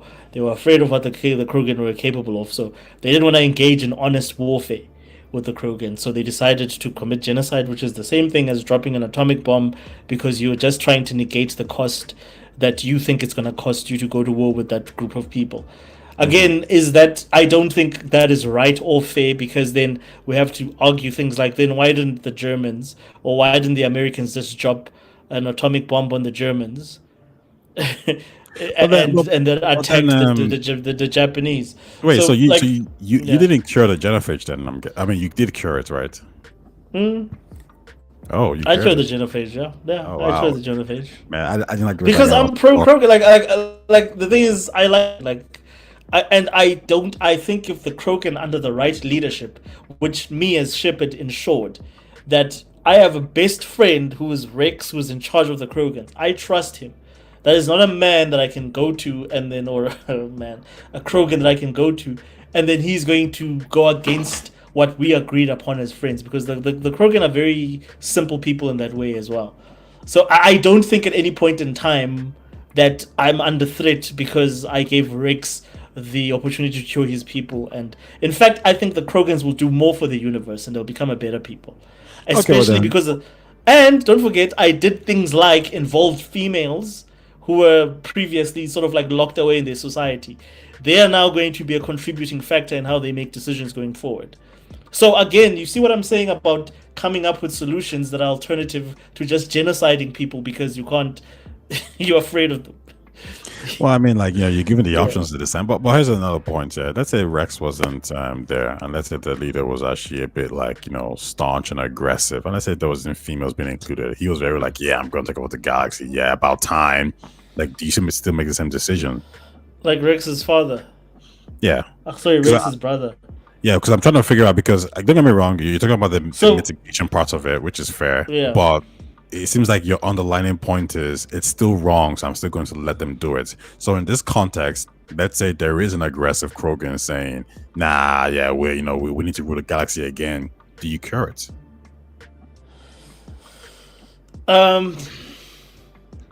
So if it's like what was the other one? There was a Krogan, if I remember correctly, who was speaking. It was about, Rex's brother. Yeah. Fuck, I forgot. I killed him. So no, I wouldn't. Like I would. Again, I'm not a like if within the context of the Mass Effect universe, I'm not a whatchamacallit. I'm more of a pragmatist in that sense, in the sense that like I would actually kill that, or I would actually not give them the cure for the genophage, because I know what their underlying intent is, and there's nothing I can do to affect that oppositely, if that makes sense. Yeah, but then wouldn't you make the same decision as us then? Because obviously, in the context we're given, the reason why the genophage has happened is because there is no other option, right? I think people Yeah. about So this, and he made this excuse of like, well, I'll just find a different solution. It's like, no, in the parameters you're given, it's either this or that. well, the thing is, like, and especially in the Mass Effect universe, there's a lot of ways you can fight wars. I just feel that a genophage was like a very lazy way to fight a war. But okay, because again, like, this was when the genophage, and then when they were coming up with these things, the Asari were still hiding biotics largely from the rest of the community or the rest of the galaxy. So they had all these secret weapons that they were not disclosing to everyone else. Because again, if you look at like the first biotics, a lot of them were either Asari or Krogan. So again, there's other solutions to the issues that the galaxy was going through. There's other ways that they could have solved this. They could have solved this using biotics and just defeating and kicking the ass of the Krogans and getting them to fall in line, instead of doing shit like where you mess with people's breeding and how they reproduce. Yeah, that's a very strong disagreement, because just for me, the Krogans, the Rachni was a huge threat that was looking to wipe out the galaxy, and the races couldn't even like deal with that. So when the Krogans comes and they're a bigger threat now, like no biotics is gonna help you from a group of people who are formidable creatures. The Krogans are, that can breed and just replenish their numbers like double, triple times. It's just impossible. They're just gonna keep throwing numbers at you, and you gotta remember the Krogans were not like technologically short. As soon as the Rachni Wars happened, they gained that technology. They gained their ships. They gained the power and ammunition. They gained the shields. These are the same Krogans who were literally glassing Turian planets. Like, so these are innocent Turians on their home planet, and the Turian grabs asteroids and sends it their way to wipe out the whole entire planet. Like, these guys are not playing nice. And it's crazy that the Krogans are literally conducting nuclear warfare, and the Turian population or the Citadel Council is saying, well, we can't use nuclear warfare, but they're allowed to. At that point, you're asking to be wiped out. Like, this is very you'll be voted out very, very fast, 100%. There is no way they're maybe dropping nuclear bombs on us, and we're like, yeah, no, we just want to stick with like guns because we think ethically this is not right. Nah, you're done. I agree with you. But there's another question that maybe we're all gonna agree on this one, and this is the does this unit have a soul? The forgotten, the Morning War. You probably might not be surprised with my decision here again, but when this all kicked off, who do you primarily blame for the situation? Are you more on the Quarrens at fault, or are you more on the Geth did a huge overreaction? I mean, like if you look at that again, and again, this is great writing from Bioware. It's the same Israel Palestine thing. What came first, the chicken or the egg? You understand? At the end of the day, we're gonna end up exactly in the same position where it's a matter of like ethically, who do you stand with, or who do you think acted in an extreme way or in a way that you understand? Like it always ends up in the same sort of like ethical questions of like, look, again with the Quarians and the Geth, the same way that we got to a position as the human beings in that galaxy that we were gonna illegal or we're gonna make AI illegal is because of the fact that we're scared of AI. So we were actually preventing, or we were, but the difference is we didn't wait for us to create AI and then genocide AI. We made decisions beforehand to say we'll make AI illegal because of the fact that we understand the potential dangers. So going back slightly to the Krogan situation, where if you are the people who understand what the Krogan are capable of, you should have made the decision either to use part of their, but like fully uplifting the Krogan into a way that they were able to inflict that sort of damage on the universe was your responsibility. You did that. So same situation here. I would say that again, it's a difficult decision, but it comes down to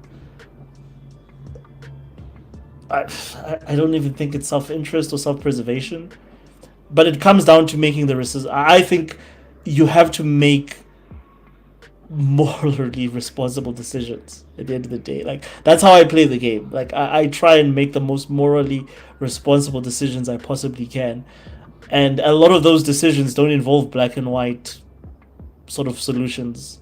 But at the same time, I can sleep with those decisions. I feel good about those decisions. I've not made a decision where I've killed one group over another. All of them are based in ethics. That's how I play Mass Effect. I don't play it to sort of like, well, I think this solution will be the most, what is the word? Efficient one. I do it because I think that's the solution that I'm gonna. When I sleep, I'll feel comfortable with that solution. I don't know if that makes sense. No, it does, and I think a lot of people operate like that. I think those solutions, like I'm very critical of those solutions because I think those, those solutions don't get nothing done. They're very No, that's true. very pie in the sky. I need somebody to make a decision. Even like Shepard, you know, like when Shepard is in that situation, you know what? I'm not even surprised. Yeah, you know what? Everything you've said makes sense because you're the guy who chose you chose to shoot the Star Child, correct? Yes, 100%. I'm like, all I could think was why? Everyone's gonna die now. Because it's the message. Like, have you watched the Dark Knight? Yeah, I've seen It's it. Yeah. not about the money. It's about sending a message. It's about the ethics. It's about the like. I'm a big believer in ethics and like, because I just feel that like if you are if at the end of the day everything is economical to you, then what do you stand for? If every decision just comes down to the economics of the decision and it doesn't come down to ethically what are you comfortable with doing? Well, I think survival is the main priority. And then again, like let's look at survival. Who's survival? Everyone, the max amount of people to survive. Why is that the greater good?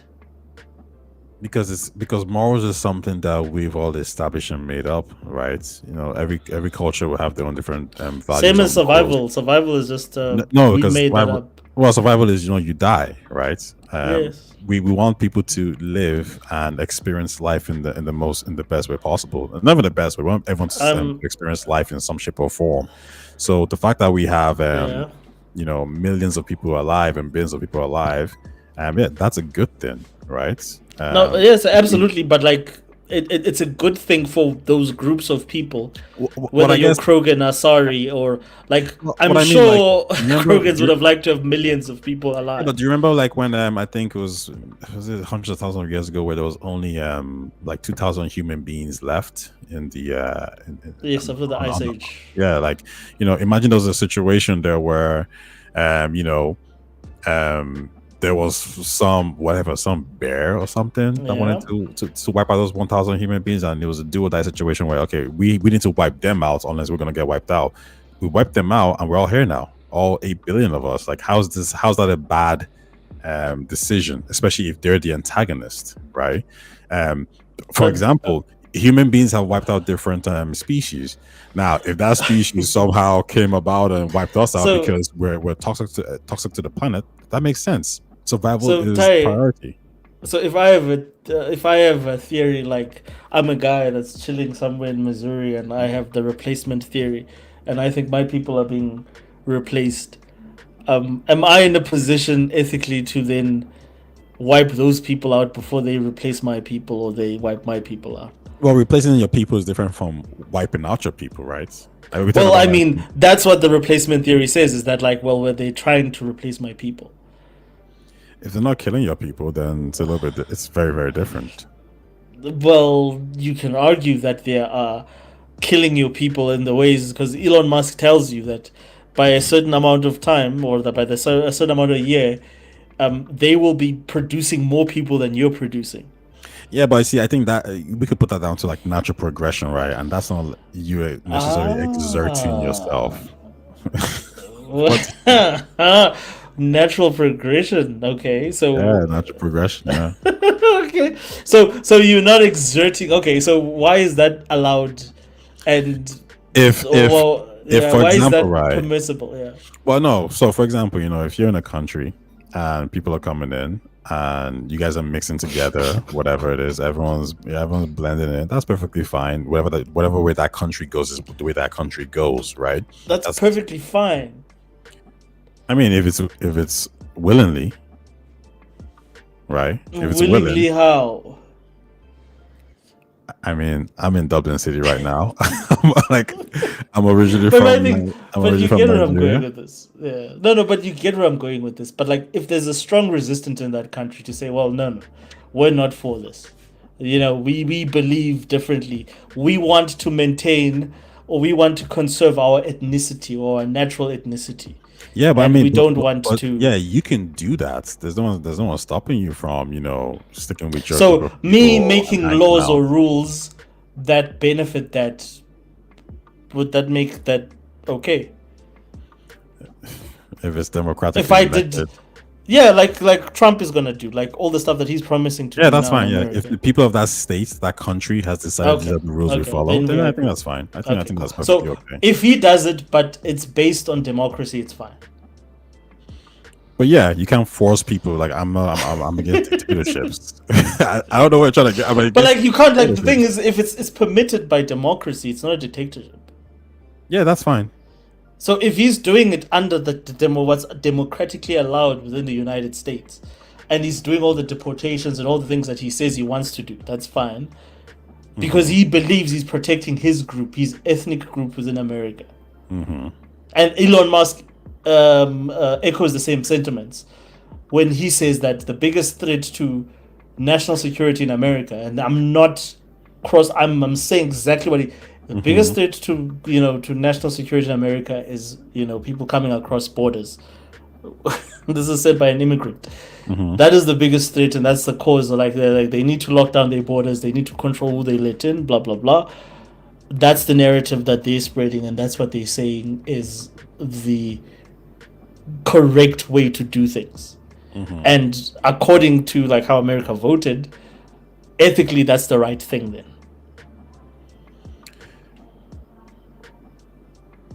Because like the council, it's all about the majority, and the majority voted that direction to say, well, yes, that's what we're saying. Yeah, so if whatever happens in the United States or even in an Asari homeworld or Solarian homeworld, like that is their governments, that is their rules. They can, apply it whatever way they want to apply it. I could disagree vastly, but it is what it is. Think about even like Wakanda, for example, right? T'Challa and the people that they decide, hey, we don't want to interfere in all these other stuff. I disagree with that, but that's their country. They don't want the smoke, and that's perfectly fine. There's some Eastern countries here, like Eastern European countries, that have certain rules that I'm not a fan of. For example, over here, we're not very pro gun over here. We don't have guns, but America does. I don't agree, but that's that country. They believe in the First Amendment rights and all that kind of stuff. Or the Second Amendment. So it's perfectly fine. Like you can have your leeway to do whatever you want in your country. in terms of, if we're talking about like, making democratic laws to wipe out people or to imprison people, well, I think there's a level of human rights that we should kind of follow and adhere to. But the difference here is, again, at least from a Krogan perspective, if we're going back to that topic, when a group of people are trying to take you out or take over the galaxy and to wipe you out, certain things will be waived. Now, not everything, but we can see a situation where you need to survive. You need to fight back. You need to do certain things that might not be pleasant to ensure survival for every single body. No war is great.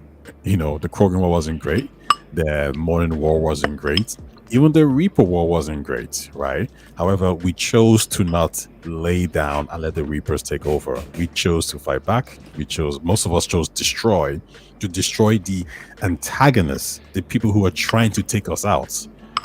Did we genocide the Reapers? You could say we did. Was it justified? Hell fucking yeah.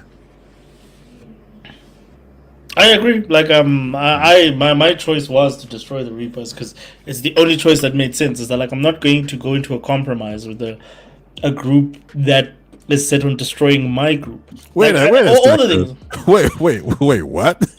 But this is what I've been saying is that I'm not in disagreement with what you're saying. Like ethically, what you're saying makes logical sense. But what I'm saying is that the morality of our current society doesn't agree with you. It says that you should look for more, even if the people, because again, if you look at like a lot of the discussion now, Tai, is that should you tolerate people who are not tolerant towards you, even though they're in your country? That's a lot of the discussion, and it's a lot of the discussion in Europe. It's a lot of the discussion in America right now. And I'm saying that, like, for me, like the people making those decisions ethically, those are very challenging decisions. And for me, the guiding principle should always be ethics, not self-preservation of a group. Because when it's self-preservation of a group, then you get into stuff like, well, if I can fuck up, if I see myself different to you, Tai, and I think that I should preserve my people, or the people that think or that look like me, or that whatever the association is, if I have to spare my people and I have to do it at the expense of your people, I'll do that. Regardless of me considering what central leadership for that group is saying or thinking or doing or whatever, I have the right to do that. And that's all I'm saying. That I'm not disagreeing with what you're saying. I'm just saying that what you're saying isn't directly opposite of how in our world you would be viewed as a right winger. Like if your perspectives on the Mass Effect world are right wing perspectives if they applied to normal life. I can grant that, but I have a question for you. Do you view some level of responsibility to your people, or do you think that responsibility is applied across the board, even to the enemy combatants? Well, I view all human beings as my people. That's my thing. Is that like, so fairness to me is fairness to a human being. What's fair to a human being? What's fair to a chicken? What's fair to a sheep? Like, it's not the same thing. To me, what's fair to a human being has to be fair to a human being across the board, regardless of whether that human being is part of my culture, part of my country. If we're saying humanity is how we distinguish ourselves as a people, then that to me is fairness to my people, is fairness to humans. Okay. Have you watched and young sandwiches, let me know as well. Have you watched the 3-Body Problem? No, I started watching it and I got like, I didn't like it. Just the writing seemed very millennial. Like they just started saying shit that just sort of put me off in the first episode. My friend said something. He was like, "These people are not doctors, they're not scientists." So the hell? Yeah, they sound like exactly. Like I expect like Star Trek type of nerdiness when people are scientists and whatever, and they just came off as like a bunch of millennials and Zoomers, and I was like, I can't. But like I've heard it's good. I've heard like a lot of people say it's good. I'll touch on it in a second. But Young Sandwiches says that's been ignorance because there are certain groups and people out there that do not see you as their people, not even equal. So I get where it's coming from. Like people. Yeah, but like they don't paint my reality. Like I don't care whether they like. it's the same thing as this title of white people. There is no such thing as white people or black people, because of the fact that, like, how many white people agree on what whiteness is? How many black people agree on what blackness is? So what are we gonna do? Are we just gonna say, well, we're gonna agree based on consensus? So if 60% says, well, this is what blackness is, this is what we're gonna define as blackness.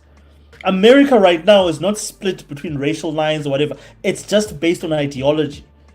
Like, there's like the people that are fighting right now is a bunch of white people within America, but nobody will have that conversation because it's easier to say no. It's people are associated with the trans. It's people associated with the Black Lives Matter move. No, it's white people. Those are the only people that can change how the country is structured and who they elect. That is the people that are at beef right now, but nobody's looking at it that way. Okay. So this whole thing is subjective. This whole thing of like white people, it's all subjective. It's all bullshit. So in the three body problem, and spoilers ahead to anyone who's watching, there's different concepts like, you know, I believe the dark forest Yes, I've heard concept. of that. And there was a question that was put forward where this alien race, they want to wipe out humanity. Yeah. There's no discussion here. They want to do this, and humanity has found a way to basically do a tick for tack. If you wipe Yeah. us out, it's mutually assured destruction. So think about the Cold War situation, like Russia and the United States. So if they launch an attack, the humans launch an attack, and both of them get wiped out. And there's one person who's in charge of this. So this person is the person who presses the button when they attack. Yeah. As soon as this person retires, the aliens launch an attack because they've analyzed the successor. And the successor is somebody who's very passionate and kind of thinks, maybe you could say, like you. They're of this case of like, oh, I don't want to kill people. So when the aliens launch their attack, their response is, well, that's like 1 trillion people dead. If I launch an attack, then that's 2 trillion people dead, and that's 2 entire races completely wiped out. So I'd rather just have 1 race survive. So I'm gonna let my people die, and that's it. I am not this person. I would press that button and say, well, you know, screw everything then. So I guess the question to you, my question to you is, what do you do in this situation? Do you press the button for revenge, or do you say, you know what, it is what it is, I'm just gonna do nothing, and you know, they can live on and whatever? Like, again, what is and the entire, like, you think carefully about this, like, what is gained materially if you take revenge? I would agree with you 100%. This is very this is more of a selfish or more of a tick for tack situation. And you could say Emotionally, I would want to take revenge, but I would have to think about it. Again, ethics to me is important, and it's the same thing with business, where people are like, well, ethics are important, but money overrules that. Like, me making money has to overrule that. And I'm like, then what the fucking is the point of us having a system, an economic system, if the rules that we've built within the system to maintain the system, we're gonna forgo them for because of the fact that we feel that we need to get something out of it now. So, like, my thing is like, what is like doing? You have to always have, regardless of what the argument or the debate is, you always have to have the person that is going to be the moral what's the word, it's not upper hand, but you are the guy that's gonna do the good, the moral better thing. You're the better person, you're the better man. Like, in my life, those are the sort of decisions that I make, is that I decide, regardless of how messy the situation is, I want to be the better man, and even if I walk away with the short end of the stick, I'd rather do that than the opposite of that. Yeah, you're a very nice guy. I but will like- say one thing though. Except on Twitter. Yeah, except on Twitter when you when you want to battle people. But I would say, like, this question is not like I don't think there's any right or wrong answer on this one. I think this one is actually, well, I think there's actually more of a wrong answer, and the wrong answer is actually to respond, because remember, I'm all about the best outcome for everybody. and wiping out two races is not the best outcome. So I've actually gone back and forth with myself on this topic, and I would say, Yeah. me actually wiping out the race, even though they started it first, is not ideal. If it was for survival, it's very different. Like, I'm pressing a button every single time, but because it's not survival, because this is just revenge, this is where it gets very, very messy for me. So I can see myself not doing it as well. So And again, I think like most species have got like a sense of, and which going back to the Asari and the Torian and the Quarian thing, like all fuck those races. They've all got this sense of self-importance that they're better than everyone else, and like the same reason that they were threatened by us as humans when we came on board. And they tried to cockblock us from joining the council, blah blah blah blah blah blah blah, is because of the fact that like it's all about self-interest at the end of the day. It's not about doing what's best for the universe. Because honestly speaking, between the Asari, the Torians, and the fucking Quarians, they could have come up with a better situation. They created the fucking whatchamacallit, the Krogans. They put them in that position. They could have used a lot more, and again, this is people that are coming straight from a war where they were fighting an enemy they didn't understand. They could have used much more smarter ways to deal with that situation, but because of the fact that the genophage was convenient, they went for the genophage. That's my problem with that whole thing, is that they didn't choose the best solution. They chose the easiest solution because of the fact that it would require the least amount of effort. And that's what most people always do, is they choose the solution that works for them because it's the least amount of resistance and effort. Yeah, so I do disagree a little bit with this, in the same way that I disagree with some people's takes on the Moaning War. The Moaning War. When the Geth attacked, there's a lot of, I guess, misconceptions as to how that happened. The Geth were still in a childlike mind state. I wish I had my notes on this, but they view things very differently. They were of the impression that they had to be wiped out. So, for example, you had a situation where they had Quarians who were actually, taking care of them, and these Quarians were, trying to help them and protect them. However, when the other Quarians found out that these Quarians were helping the Geth, they actually prosecuted them and killed them.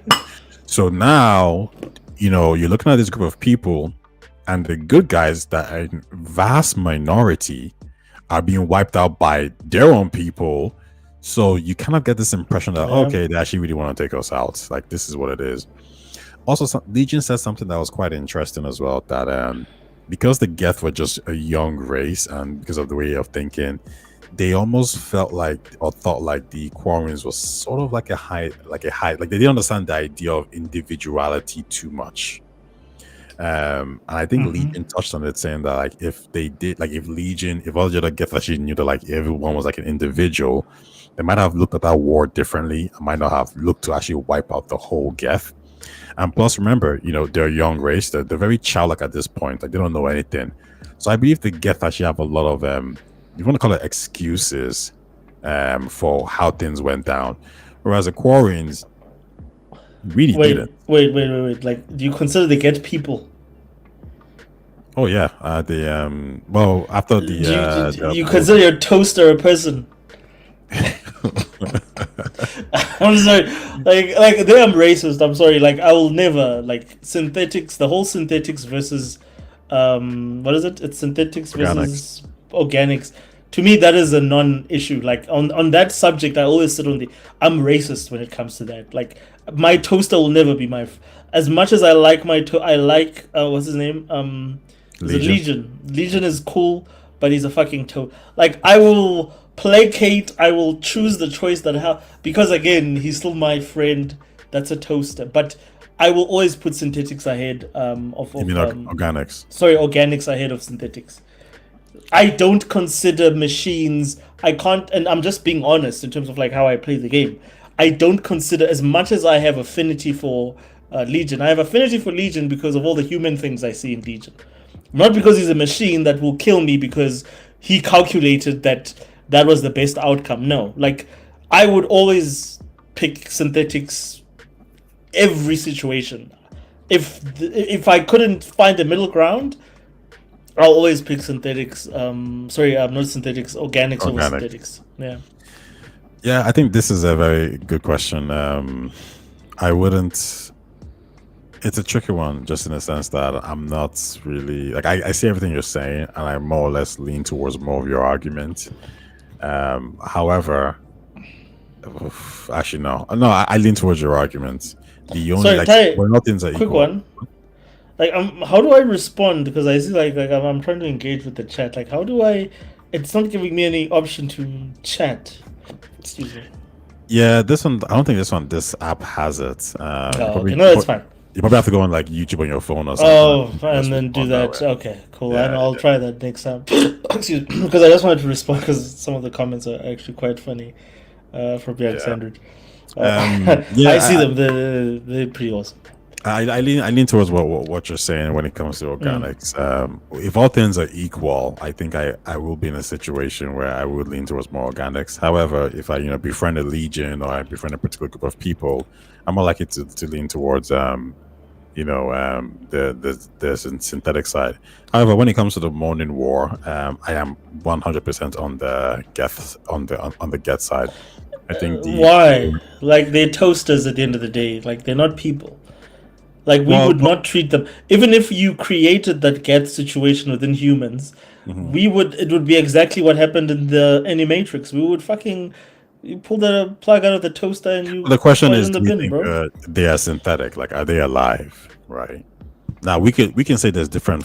Do you think your toaster, your phone can do a lot of shit? Is it alive? Well, I mean, like, has it passed the Turing test? Has it got to the Is that what's gonna make most people accept a machine is by passing that test? That was it a Turing test? Well, I think at the end of the day, you're gonna be in a situation where if you have a machine, whatever it may be, that looks or acts alive, you're going to give it those that respect, no? People can't do that with other human beings that have the same blood cells. Yeah, listen, it's not gonna be easy. Like, no, like it's my not gonna thing be is this, easy, but like at some point, if you can imagine a situation where you have children growing up with machines around them, right, and the machine takes care of them. Eventually, they're gonna start to warm up to it, and they're gonna probably demand, especially if the machine starts demanding rights. My man, like, I'm very close to my computer, but I'll still, if I have to throw it in the bin, I'll throw it. It's not a thing. Okay, can you imagine if your computer, you were born and your computer was always like talking to you, like, "Hey, Ushers, what's up? How's your day work today?" Yeah, and you doesn't matter. It's not a living thing. It does not have flash. It does not. It's not. It's a thing. I can make a thing. I can't make a puppy. I can't make, things that we consume for food. It's not all just code, though, right? Is what? It's not just all code. No, it's not. Like, can you code a puppy? No, I mean, you can create one. No, you can't. All that stuff, right? No, you can't. You can't create a puppy out of thin air. Well, you can clone a puppy, right? You can clone animals. But is that creating a puppy out of thin air? No, but I mean, you don't create code out of thin air either. You don't create a robot out of thin air. No, you don't. Yes, you do. No, you don't. Everything that you mentioned, robots, and we created that. Yeah, but you can also out of thin air. You can also create a clone. No, we can't create clones. What do you mean? Only clone from existing. You can't your PC was built by someone. Okay, it wasn't created out of thin air. It was built by someone. But the logic chip, the mathematics that took to build that logic chip had to be created by someone. Give me the mathematics to create a puppy. Anyway, well, now we're talking about it's a little bit more complex. We're not at that level. But that's what I'm saying to you. We know how to create, or at least. No, we don't know how to create people. Like, we don't know how to create things. We only know how to create mechanical things. Okay, and when we do learn, it's not the same thing. When we do learn what? Like, to create things. Yeah. Life. Yeah, when we have the building. I mean, because life was created somehow, right? On Earth. Or are you naturally? No, like, everything sort of occurred. Like, we don't understand how things. Whether you believe in what is it, creationism or science. Like, we don't know how anything. Like, we have theories. Like, for instance, the Big Bang. But we don't know how. Like, we don't have that formula. Like, to your point, Like you can go and my PC right now, you can go recreate this by first understanding the code and understanding like the different like how you use that code to build the different components. We don't have any idea what it takes to make a thing, a flower, something as simple as a flower or a rock. Even we don't know what how do you make that? Well, but we know how these things are formed, though, right? So we know how to create them. We know the components that they were formed by, like atoms. And we know a little about the components that the building blocks of life, right? Same thing. No, we know, like we have an understanding of like or a theory of how it all came together, but we don't know. Like we have no idea how it works or how it puts things together. Okay, so basically, you just don't. Any synthetics is just a no-go for you. You'd always synthetics to me.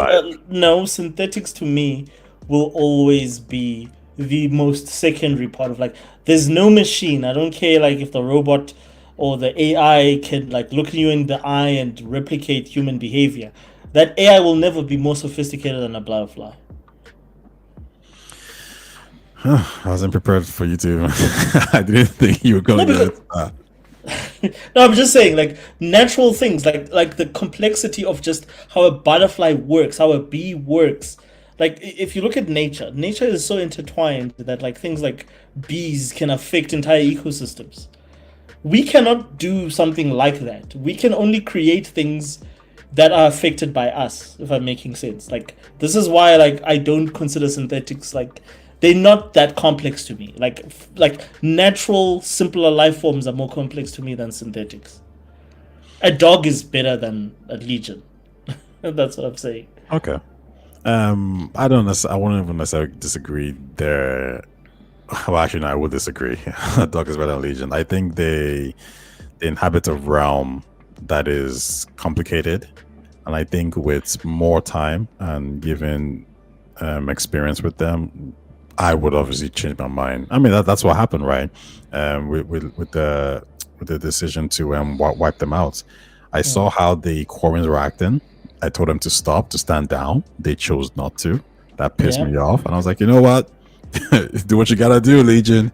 You and your guys, you'll take them out, and that's what happened. So I'm I guess I'm just a little bit below that idea of them being equal, but I'm open to change. Whereas I think you're probably like multiple steps behind. So this is my answer, right? If I'm Telly, right? If I'm in Telly's if I'm in Telly's situation and you ask me that question, does this what does he say? Does this unit have a soul? Yes, have a soul. You know what? Like I love my PC, I love my PlayStation, I love my Mac. But you kind of put it to the bare bones though, because your PC and Mac. Because that is what it is. Like, what is Legion to me? Like, what is like Legion to me is the all the things I relate to Legion to are the things that make Legion more human, which is the fact that he was cosplaying in my armor. Yeah, but if your PC started talking to you, like literally, it wasn't programmed to do this. It starts, being self-aware without it being programmed. Do you not change your view? No, but it will be programmed. But have you watched the movie Her? Yeah, I've seen it. Yeah. Scarlett. What was your takeaway from what happened at the end of that movie? You mean when her mind blended in with the internet? Yes, when like the AI essentially became sentient, which is what we're discussing now. But wasn't she changing because she was absorbing all this information? Yeah, well, but they were part of all the bigger AI. So what happened is that the reason she left or she disappeared from him is because of the fact that the bigger AI was becoming sentient. It was becoming aware of itself, and it was sort of pulling those programs back to it. Man, I need to watch that again. I completely think I think it's something very different. To be what honest. was your takeaway? My understanding was the more she gained more knowledge, the more robotic she became, right? Huh? Because now she's seeing things very differently. No. The more knowledge that she gained, they became more human in the way that they expressed themselves. But as a result of that, the more aware they became, the more they realized that they didn't need to sort of like be part of our world, of our system, that they were part of a bigger, basically collective, which is why she disappears, I think, at the end, if I'm remembering correctly. So, what's this movie called again? Her, the one with Scarlett Johansson as the attractive robot. She runs away with the. I think. the Sorry. I'm mixing the movie up with something else. Yes. Oh, which one are you thinking about? The one where she gains the power of technology. I know what you're talking about, where she's a robot. Well, she gains Lucy. Is it Lucy? Lucy. I think it's you talking about Lucy. No, Lucy is a movie where she's evolving from a robot, which again I think is a silly idea to. I think a person. No, I don't know. No. Lucy is not. Lucy is when she gets some kind of chip, right? Oh yeah, you're right. Yeah. I thought it was a shitty movie. I thought it was very poorly done, so I didn't really enjoy it or pay attention. Aside from the action scenes of Lucy, but like yeah, I'm referring like I don't know if you've seen her. It stars the dude that's in he. I haven't seen it, but I'm looking at it right now. So, it stars. What's this guy's name? He's the Joker. The new Joker. No, Joker. Like Joker as in Joker 2. He's the who's that guy? Joaquin Phoenix. Yes, Joaquin Phoenix. He's the main actor. Dude, go watch that movie and you'll see what I mean about artificial intelligence.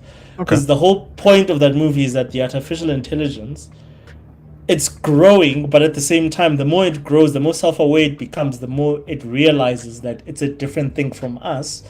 And it doesn't need to be dependent on us because it's gotten to the point, like in our civilization, where it can actually now start making its own decisions. But the difference between it and us is the fact that it's a collective sort of like mind stream, whereas we're all individuals that are contributing to a collective. It's all of it, like all the information, everything that it has is sort of linked to one thing. So it ends up in that one thing. Okay. All right. Well, that's a Legion discussion. I mean, that one's going to be short because I think we all pretty much kind of agree. It's just, you're a little bit, a few steps behind me. What is your take? What's your Legion outcome? What would you choose? Based on the fact that those guys said no to me, I would always choose the synthetics. However, when it comes to if all things were equal, unless it was just a war of attrition, like there's no good guy, bad guy, there's no one saying rejecting me, I would choose the organics. I would always default to them, which is bad. But so to use some more of an academic choice more than this is meat that's metal. I think my issue is that I don't fully understand them or how they work. I can't dispel the fact that like what you say could be somewhat true, that maybe there is some kind of code there that's making them like this. Even I don't believe it, I'm just not 100% convinced. However, with an organic, I am 100% convinced. I know exactly who they are, so I'm just going to err on the side of caution. Now, with experience, with exposure to these people, I might change my mind. But as of now, I'm pretty much sticking with the organics, pretty much. Okay, all right. So, last question. We're retaining to this. The Reapers arrive. Should, by proxy, we eliminate all Geth and all synthetics because of the fact of what the Reapers are? Because basically, in this universe, the inevitability of all machines is the Reapers. They're the machine gods, and they want to eliminate us. Should we then not rightfully or be in a position where we can rightfully say death to all machines because they want to see us dead? No, I think the Reapers, you see, I was to say that they're distinct, right? I think the Reapers are exclusively trying to do something, whereas the Geth are doing something else. And if they've shown that like they're different, then I think that's perfectly fine. I don't think we need to put them all in the same brackets and say, well, these ones are doing this, or you're going to do this too as well. So if you just think about it, I do give them that same respect of any kind of race. It's just I don't know if I would equate that exact same race to Okay. human beings. So you can look at it from an animal perspective. Like to me, human beings are the most important, and then you can start looking at like things like dolphins and different creatures. I would put a Geth above all of them. I'll put them just right below human beings or close to human beings. So I give them that respect. Okay. I would never just like genocide them just for the sake of it or whatever. But Geth worship the Reapers as gods. No, some of them did, right? Well, I mean, according to Legion, that's if you believe Legion. But according to Legion, yes, they got the heretics. Like the heretics looked upon, which is the majority of the Reapers. They look upon the old machines as gods. I mean, but technically, you can see how that would occur because they are machines as well, and I can see why the Geth might want to look like. Absolutely. Now, if you're telling me that there are a sector of people out there who want the Reapers to come back, and like I said, we'll get rid of them. If all things are equal, get rid of them. But the same thing with any other like organic race. If there's an organic race that's trying to send some signal, like if you tell me right now, like, hey, listen, there's a planet right there, and they're about to press a button that's gonna open up the gate for like thousands of Reapers to come through. I'm saying like wipe out that planet right now. Don't let Okay. I'm all about efficiency. I'm not really about morals, whatever it is. I'm very, very calculated in these like logical decisions. Okay. So one last question from my side. Do you believe that out of all the most important things that do you think a Geth spaceship needs windows? It gets spaceships needs windows. There's a very definitive answer to that question. Man. And it's in Mass Effect, like I tell you, it's in Mass Effect 2 towards the end. I would say no. Why?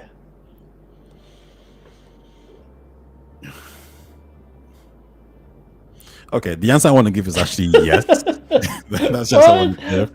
I'm trying to think, like, is there a scientific reason why this there's a law reason, there's an in-canon reason.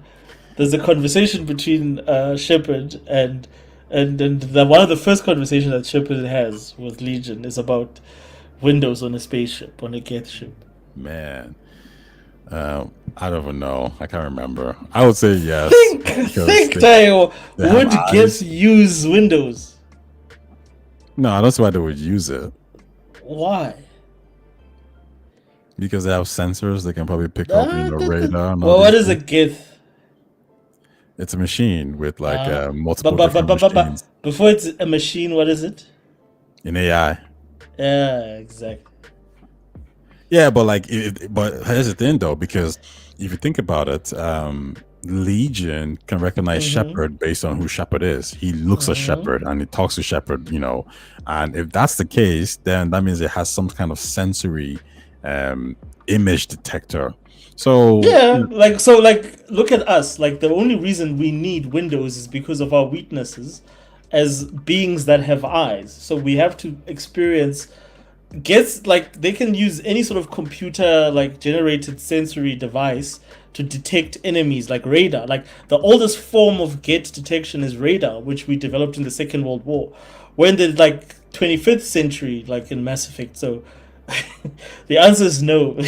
Geth don't like what Legion answers is that Geth don't need windows. That's why Geth ships don't have windows, is because it's a structural weakness. Wait, say that part again. Geth ships don't need windows because it's a structural weakness. Yeah, that is true. Like the machines, it's like your phone. Your phone doesn't need to see if it has camera lenses and detectors that can detect what's around it. Like that's all. Sorry, like I don't know, it's a funny little Easter egg, but yeah, like yeah. So no, Geth ships don't need windows. I kind of feel a bit silly now for not for not saying that. Like just kind of says all this. Yeah, that's one of the first conversations I had with Legion after the whole just before you do his what is it, his loyalty mission. I think actually that's on your way to his loyalty mission. You go to a Geth control center and then as you're flying closer, like one of your crewmates asks, like, what if they look out the windows and see us? And then, and then Legion says, "Geth, don't use windows. It's a structural witness. So if you have a like the Normandy, you have a good stealth system. They won't pick you up if you're coming closer to their systems, because unless they have like a radar that detects your ship, which the Normandy is undetectable, basically, they're not gonna pick it up because they can't see." I feel like from a law perspective, I need to even look into that a little bit more. Because I'm not disagreeing with you, but I'm kind of like, okay, they don't have windows. Surely that's, but yeah, that wouldn't be a weakness even in itself for the Geth, right? Because No, it's not. Because they have It's a sensors to pick structural up. witness to have windows. If you think about a ship, what do windows do? Like, if we didn't have to have windows on a ship, would that not protect? Like, if you look at like all the episodes of the Voyager, all the different Star Trek episodes, what's Yeah. the first thing to get broken? Yeah, the windows. Exactly. It's always the windows to the ship. So Geth don't have windows on their ships because they're structural witnesses. Do you know what I'll even say? I don't even know if spaceships need windows. To be honest, when you really think I've about thought it, about that. Yeah. if I've you're thought in about that. space and it's so far away and everything is dark, like what you could do is you could just have like big LCD screens and one Monitors, yeah. monitors and just kind of like mimic that structure in the end and just kind of make people happy. But yeah, I completely agree. There's no room for it.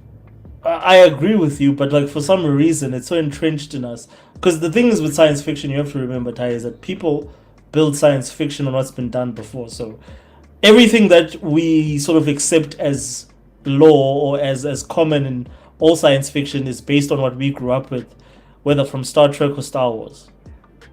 Right? So a lot of those ideas, the Millennium Falcon had windows, right? To your point, even in an advanced ship from the 21st century, you should not have windows. They serve no purpose. Like, even in Mass Effect, technically, no ship should have windows. Like even including like the what's Captain Shepard's ship? The Normandy. It should not have windows because what point do they serve if there's cameras? Look at your car right now. Like, I mean, your car already has like reverse parking cameras and whatever. Why would you need windows? Yeah, that's true. That is true. That is, it's something I never really thought about. And it's quite interesting because whenever I speak to my guys about like sci-fi concepts, like these are some of the details we kind of hash out where I'm like, no, I think our perception of how things should be like is completely flawed because we're taking our human mind and how we like things on Earth and we're kind of applying it to space and it doesn't ever applies properly. So yeah, I mean that's a good. I can't remember that conversation though. I'm gonna have to YouTube it. Yeah, go YouTube. It's towards like the whole thing, the whole narrative of Legion and the old machines. And disabling his loyalty mission, if I remember correctly, from Mass Effect 2. His loyalty mission is they need to either convert the heretics, which are the old, who are following the ways of the old machines, or shut them down. And that's the decision you're going to have to make. That plays into the decision of what you did in when you play the third game. So it will give you points towards or against, depending upon what decision you make there. So before that mission, that's when he says that. When you're about to do his loyalty mission, and you're going to this base that belongs to the old machines or the heretics that worship the old machines, that's where he says that. Okay. I have one final question for you before we head on out of here. As well. And that is, how do you think this series should evolve to stay relevant in today's gaming landscape? Should they just stick with what they know best, which is Mass Effect 3's formula? Or do we need to see something different? Like, okay, how about we let you build ships like Starfield? Or how about we give you a different type of gameplay, first-person shooter? You can hack. Like, what are the... because listen, a game can just, continue doing a sequel, and that's perfectly fine. The fans might like that. But it might not evolve, and people want things to get to improve. But anyways, what's your take? What would you say Mass Effect needs to do? So the first thing I'm going to say is probably going to be the most controversial thing, is that the game needs to. If I was my decision, BioWare would not make the next game. And I say that with the utmost confidence. I would not give BioWare the rights to make that game. BioWare would produce the game. In other words, they would contribute where we deem necessary. However, in fact, I wouldn't even think that I need BioWare for that. I would contract former BioWare people who worked on Mass Effect, like Casey Hudson, who's clearly not doing anything right now because his company just shut down. Like a Drew Karpyshyn, I would make sure I bring him in because all those people still want to be involved with those games. It's the politics of the game studios that come into the way of those people not being involved. So I don't care what they want or what they need from me. I would say to them, listen, I want you to be involved in this. I want you to consult. I want you to look at this, look at our vision and what we're trying to accomplish and see. We're trying to get as close as possible to what we did with Mass Effect 1. Because we're trying to reintroduce people to this universe. So I would definitely, BioWare would executive produce it best, but they would not make this game. I would give this game to a developer that I feel has the hunger to make such a game and to tell such a story as Mass Effect, which is a very good question. Is who would you give it to? That I don't know. Like that I would have to think about as to which studio I would. However, it would be a studio that does. You know who would be ideal to do this, or who I would have thought would be previously ideal to do this is the only other company that has been given BioWare's work before and that have done it successfully. I would literally or almost hire anyone from Obsidian. I would build a team from Obsidian, former BioWare, and who else?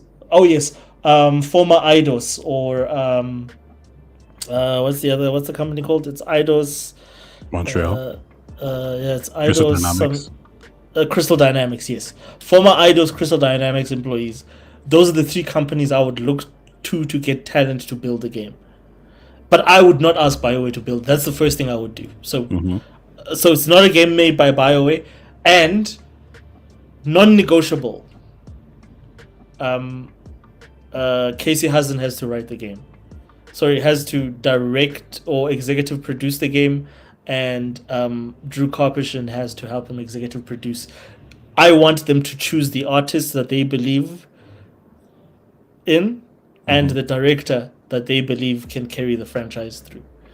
If they don't get directly, like I wanna reduce their direct involvement because of all the shit, the history that they've had with BioWare. But I want them to work with people that they can sort of like that are open to their inputs. So I have to have Drew Karpyshyn and I have to have Casey Hudson. And this is an impossible list or an impossible ask. Is I would go as far as saying I want the doctors involved that started BioWare. So I want You're trying to get the whole Ray. team. You need at least the 20 of the people that are on that team need to be the people that made the original game. If you have those people, and the problem with that always becomes that if those people have a direct stake in it, then it becomes their project, and then that's where the conflict comes in. But I want them to come in as like, you know what, you guys, you need to shepherd this for these guys. So choose the best people that you see could do your roles when you were back, because you're not those people anymore. And if they can't accept that fact, then maybe we can't do this. But I don't want them to build this, and I'm sure a lot of them don't want to be involved in building a game. But I'm saying to them, I'm giving you the whole scope of talent. These are the people that you have in the industry right now. These are the best of the best, and the industry is fucked. Like, it's in trouble. These people don't have jobs. All these awesome people. Pick your A team of people that you want to make the next Mass Effect. Look at their resumes. Look at what they've worked on. Look at what they've done. I'm asking you as the executive producers, and that's I'll say 10 to 20 people that worked on that first Mass Effect that were crucial in making those decisions. I'm saying pick the staff, and it'll probably be a staff of about 150, 200 to about 500 people, depending on the scope of the game or the games, if we do them all together. But I want those guys to build me that team. Does that sound unreasonable? No. I mean, I would say not plausible, but But why is it not plausible though? Who's getting done in? Who's not getting their fair share? no. Like, I'm not even disagreeing per se. The reason why I'm saying it's not plausible is just because EA is not gonna do that. They already have the lead No, writer, and that's the they have the lead writer. That's they the have all these problem. things. Yeah, that's the problem. Like, it's already kind of in motion, and then obviously to create a whole new Yeah. team, because EA is not gonna license Mass Effect to Edios or all these guys. Could they create a whole new? Could they hire these people? They did with Mary DeMarle, and that's one of them. And we know there's some Yeah. Bioware veterans working on this game. So But let's say like your idea is actually like legit, right? Let's say that actually works. EA does all these things. In terms of like a gameplay, like what do you envision? Do you envision something that's more Andromeda like? Do you envision something that's more Starfield like, or do you envision something that's more Mass Effect 3? And that's the awesome thing, is that like everyone has done this for you already and they've done it poorly. So do a little bit of, like, for me, if I was building a Mass Effect game, dude, I would build it like Starfield.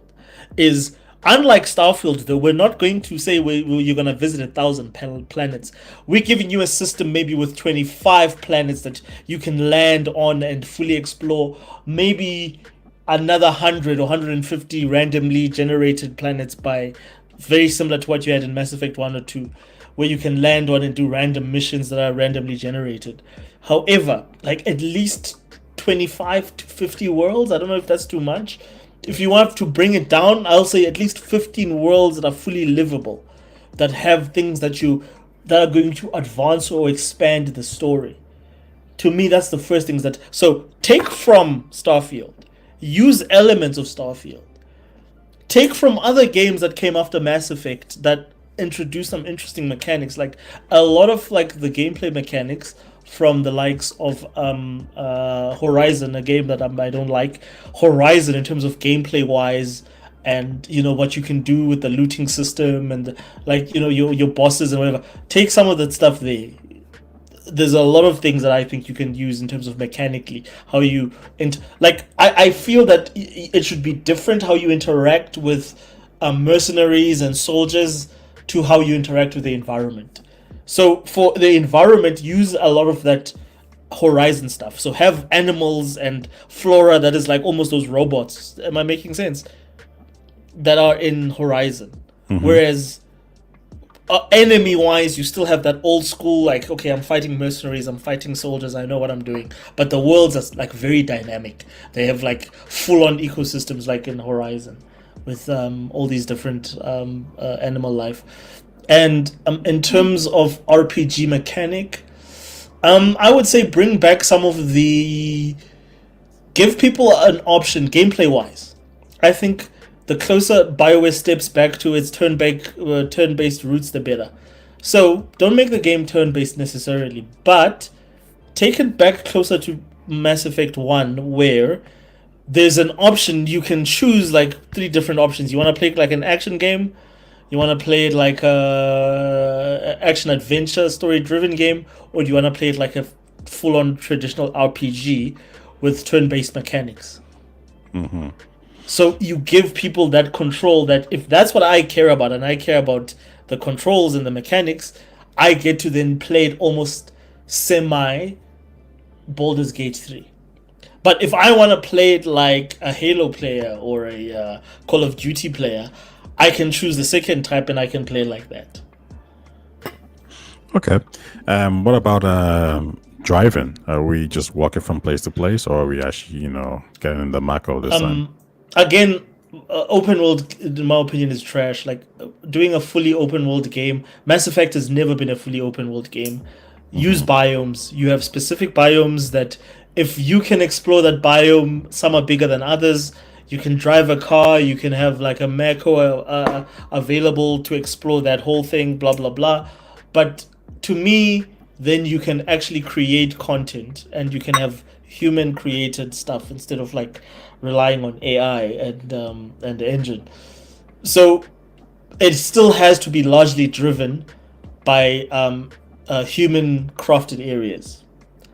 So you are going to be driving, and you are going to be sort of like interacting with communities like you did in Mass Effect 1, and like how you do with Starfield, but in a much more controlled way.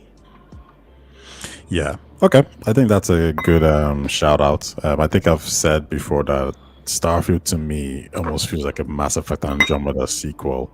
Yes, I agree. Gameplay wise, very similar. Like if you take the you might have even said this as well. You take the aesthetics of Starfield, of sorry, of Mass Effect Andromeda, and you give it to Starfield. That is a Mass Effect Andromeda 2, pretty much. So making a Starfield like Mass Effect game would actually be perfect. Now, obviously, you need to get rid of like the loading screens and the some other Absolutely. elements. And if you get rid of the shipbuilding mechanics, that's cool. You get rid of the base building, that's also cool as well. Even though Mass Effect Andromeda had these mechanics as well, apart from the Yep. shipbuilding stuff. I think you'd make something really special. When you said 25 planets, also I would say nah, way, way, way less. Well, I can see why you would say that. I think having like a solid 5 planets that we can actually explore and Yeah. make them bigger, I think Yes. you're onto something. So my thing is, you're not going to explore the whole planet. So when I say 25 planets, it's exactly like in Mass Effect 1, where there's a biome on the planet that you're going to land on, and that's the area that you're going to be able to explore with Okay. your Mako or whatever the just like in Mass Effect 1. Like nothing in Mass Effect 1 is broken to like there's nothing there that you cannot use. They chose just not to go that direction because they thought that this would work. And the problem is the moment you make the worlds too big, you just fill it with stuff that's filler that people cannot get a connection to, for making sense to you. Like a lot of the stuff in like the open world like randomness of those planets, it just feels the same after a while. You don't really connect to it. Whereas I felt like, especially in Mass Effect 2, they got a lot of that stuff right, where a lot of the missions were actually very intimate, good stories that you told. You could see that, no, somebody wrote this. Mm-hmm. So No, for 25 planets, I think you can do that. I think, especially if it's not going to be the whole planet. I think the thing here is like, and this is something that I think Starfield obviously failed in, is that if you can make 20 planets feel lived in, then perfectly go ahead. Yeah. I think what you should probably do is have like maybe 6 planets that are like proper planets, so like your New Atlantis, your Neon, your Earth, all these things, and make sure that they're deep. Make sure they have different cultures, have different people. Tauran planets, different colonies. Do all these things right, and then the other planets that are like 7 or 8, make sure that it's known that these are just planets just to like do nothing and to just like drive around or move. But then the question then becomes, if that's the But case, then why yeah. do we really need them that much? But my thing is exactly that, is like you don't like how the whole illusion worked in the first Mass Effect game is that you don't know until you get the mission on the mission mouse. Like which planet can you do a heavy exploring on, and which one is just a light mission on the ground. You understand what I'm saying? Mhm. Is that the problem is if you designate planets like that, then you're gonna have world like why should I go see the filler planets, like the filler 15 planets that you created just because you wanted them to be filler? But then that's the thing. Then even with the filler planets, this is why actually, like I was saying with the Starfield video that I might make, is that the if you take all those story points from all those filler planets and you just put it into one planet or maybe even 5 planets, you're gonna actually have a deep game in Starfield because every planet actually becomes memorable. But So like one yeah, question is when you think of the planets, Paradiso, right? That's the planet where I don't know if you know I played that mission, but it's yeah, that group of people who they were asleep in their spaceship and they ended up yeah. arriving. No, I remember. If Yeah, I also the ask you crash. like what's the name of that planet, your response would be I actually don't know. I know the name of like the location, Paradiso, whatever it is, but the planet is a bit iffy. If I also ask you what's the name of the planet where the rehab for the jailers were, you wouldn't know. It's called XYX something something something. So what Bethesda did is they created all these planets and they just designated them with one story point. And those story points were interesting enough, but the planets were not. You only went to that Okay, planet to fulfill that story. So if you were to take 10 story points and put it into the Paradiso planet, the name Paradiso becomes extremely memorable to you. So my only counter, and I'm not even really countering, I'm agreeing with you, but I'm saying to you is that all the planets are is just villages. They're the same thing that you fight in a Dungeons and Dragons game, Mm-hmm. where it's just a village. All you need to do is make sure that there's interesting things to do in that village, and the interactions of the people that the player character interacts with are people that they care about interacting with. So you're not doing anything that's not been done since the Legend of Zelda in terms of creating just villages that people care about, and you're just calling them planets. All I'm saying, in my, or the only distinction from what you're saying, is that make all the key touch points that the person has to make interesting and worthwhile. Have no filler. Just like GTA, on a GTA map, everything means something. Excuse me. There's nothing on that map that's just there because of the fact that a Rockstar wanted to fill time.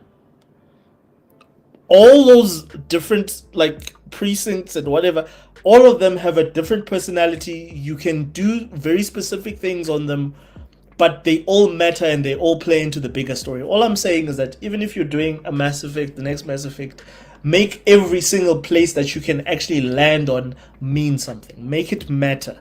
Whether what you put on it is completely up to you, but make it important and have something handcrafted in that. Not just basically like there's no point in having 1,000 planets. To me, like 100 is probably your best bet in terms of making things interesting, because 100 you can still get some stuff that's crafted by people. My thing is get as many planets, Taye, where there's handcrafted content that people can interact with, where there's stories that are emotional and that people can, and of course AI can help with that now by expanding the scope of that. So use all that. Yeah. Okay. I think we're kind of on the same page. Maybe some minor differences here and there. I don't. Absolutely. In terms of the vision I even have for the game, in terms of I know what the game can be from what BioWare makes, right? But in Yeah. terms of like what I would hope the game would be, it will obviously be a cross between the Starfield and the Mass Effect game, with obviously some minor edits here. And I think most people would actually kind of like that. I know Young Sandwiches was like, ain't nothing good about Starfield, but like there's some like interesting There's parts. a lot like, of good obviously, things about Star the, Wars. the shipbuilding is interesting for some people. I think Yeah. that will kind of like extend the gameplay. I think they did a good job with the side stories. The different planets as well were okay. Yeah. It's just they kind of stretch themselves too thin. And if Bethesda was to make a Absolutely. Starfield 2, and they take it into the feedback that all the fans have, I think it'd be a great game. I think it'd actually be a dope game. It would be the game that people actually probably expected it to be, right? But unfortunately, we have Starfield 1, and that's what it is. My question is, Mhm. sorry, like in regards to Starfield, is that I'm very confused why Todd Howard wanted to make Starfield, because when he announced it, to me it sounded like a project that was going to be like a new beginning with a new engine, new everything. All it ended up being was Skyrim 3 Mm-hmm. or Skyrim slash Fallout combo, and that's what the game, you understand, there's nothing new. And like the reason people are underwhelmed, and this is my just honest opinion, the reason 99% of the people are underwhelmed by Starfield is because Starfield was not a brand new experience. It was just another game that was similar to every other game that Bethesda had made. It's not like whenever Rockstar makes a new GTA, the move from GTA San Andreas to GTA 4 is day and night. It's a completely different experience. Would you say it's more akin to CD Projekt Red making The Witcher 3 and then making Cyberpunk? I would say it's closer, yes. Like Cyberpunk is much closer to The Witcher 3 than I would say Starfield is. Actually, no. Like again, Then this is not a let good me thing go then. back there. Because like we The Witcher 3, obviously it's sword play, it's riding a horse, Okay, and then with so you're right. Cyberpunk, it's like cars, it's technology, So it's hacking. to answer your question correctly, yes, Mm-hmm. there was there was very little difference from The Witcher 3 to Cyberpunk in terms of CD Projekt Red having to reinvent new systems or reinvent how they build a game. In fact, the mechanics in or the RPG mechanics in Witcher 3 were far more complicated and involved than they were in Cyberpunk. So they simplified a lot of their own formula. A simple thing, a simple example of that is that if you remember in The Witcher, if you start running, if your character starts running, guess what the NPCs do? They start running with you wherever you're going. Yeah. That mechanic is not in Cyberpunk. And there's so many situations in Cyberpunk where you have to walk with an NPC and you're like, fuck, can I not run to this place so we can get this shit done quick? No, you can't. Yeah. So they dialed a lot of the mechanics back, and I think maybe it was because of the fact that a lot of the people that helped build and went through those growing pains with the Red Engine left during the building of Cyberpunk. They left CD Projekt Red. So yes, I would agree with you that like it's similar. I think I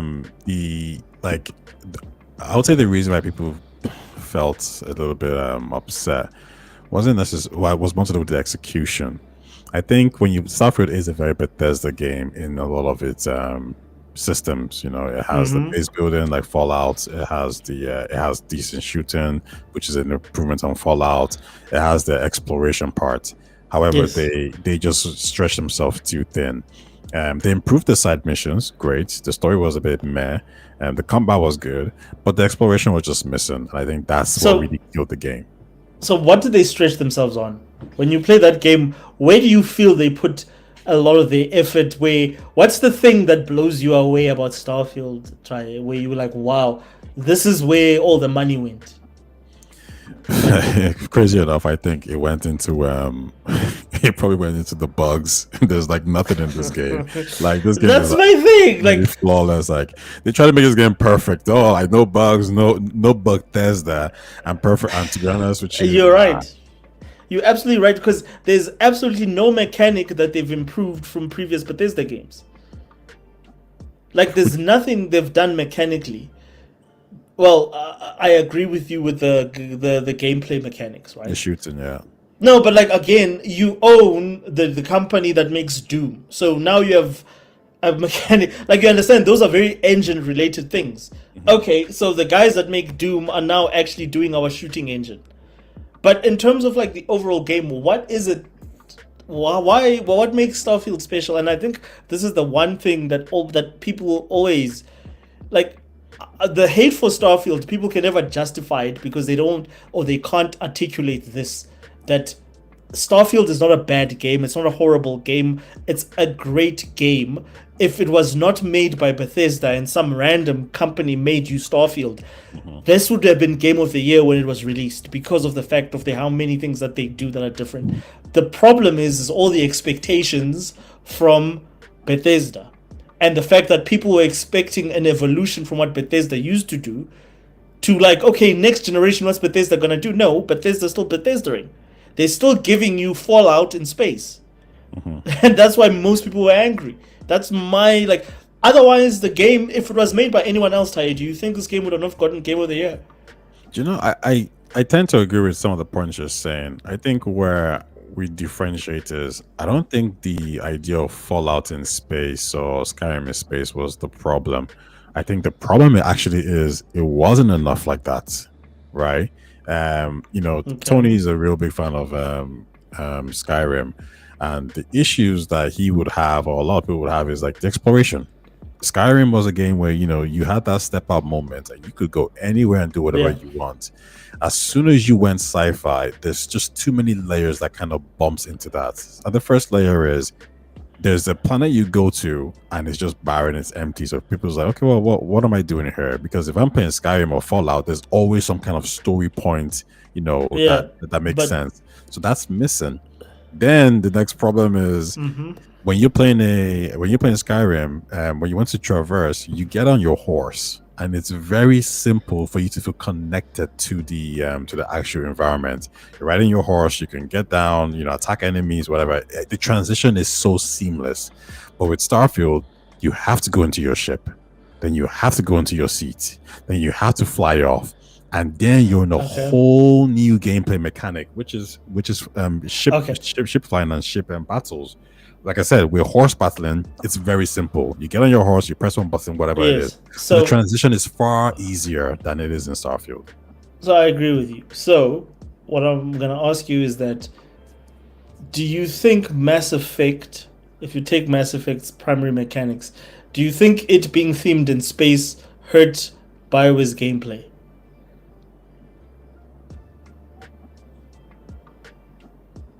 Do I think Mass Effect was hurt by Mass Effect's limitations? Is that what you're saying? Like no, I'm saying it being themed, it being not a middle game. No. It being not a fantasy game and not being in a world where you can get on a horse and drive to the next area. No, I don't Do you think so. Mass Effect was hurt by you having to be part of a ship? No. Was that an obstacle? No. But would you say that in Starfield it's somewhat of an obstacle to the gameplay? Yes. Thank you. And that's the first problem, is that to me reveals that they like, who were they making that because Mass Effect, same shit, like same principle. It's about going and exploring different planets in space, but it's so simplified that the system, at the end of the day, it's still a third person shooter. That's the focus. So all I'm saying, or all you're confirming for me, is that the focus is no longer on the primary method of gameplay that most people that play Bethesda games expect.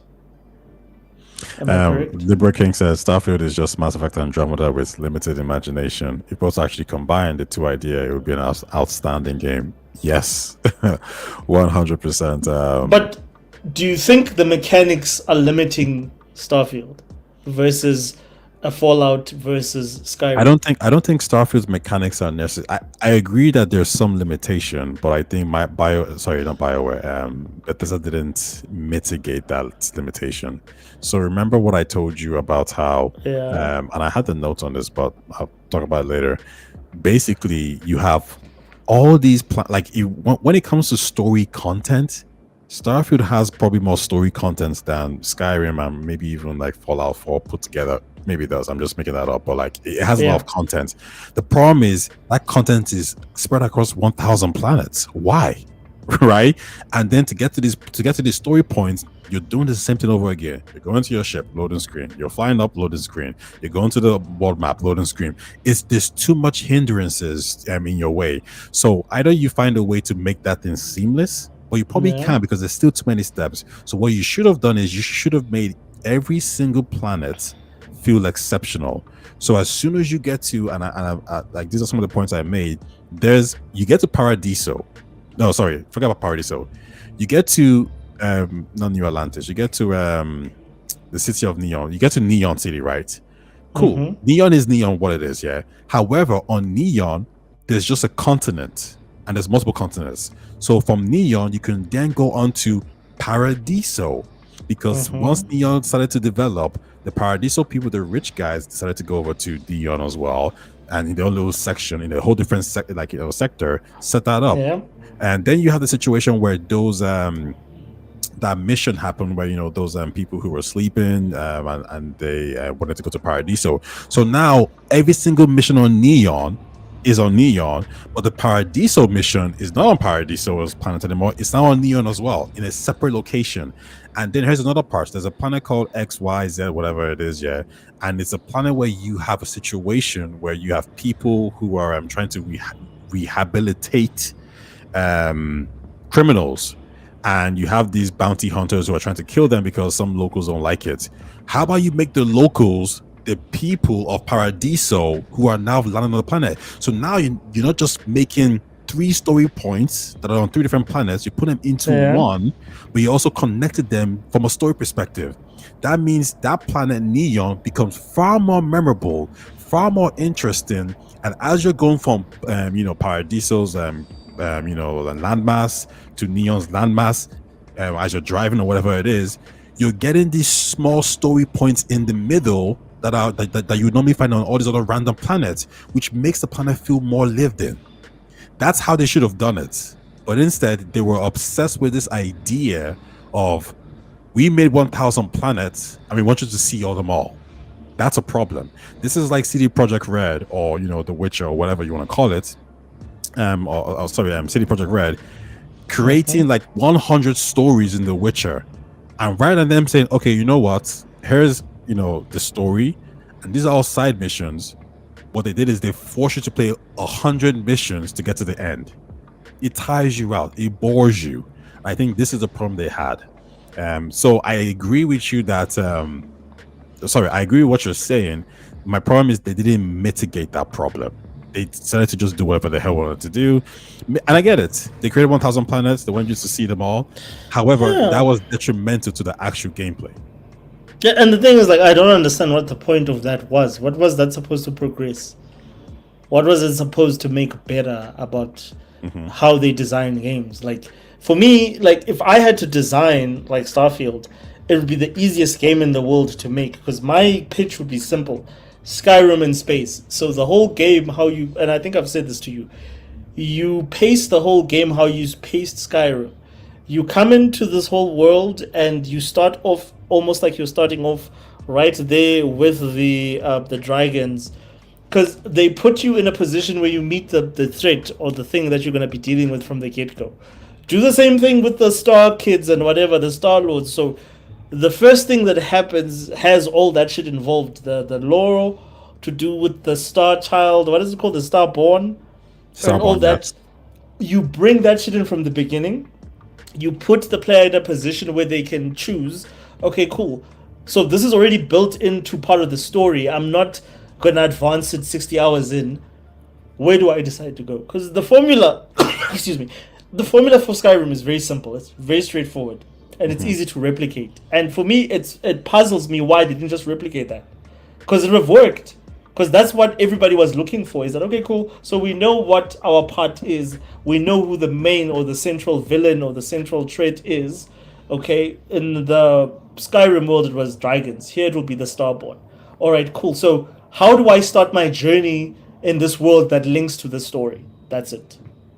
To me, it's the easiest story to write, because you just build the story around all those elements, instead of you trying to force a person down a specific path where it's going to take tens of hours for them to feel like they're making progress.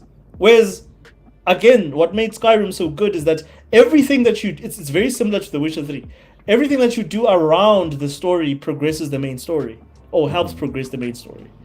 Yeah, no, I would why did they change that? Like, I don't understand why they changed that formula. You could do that formula in space, Tai, and you could avoid this thing of like forcing people to planets that they don't have to.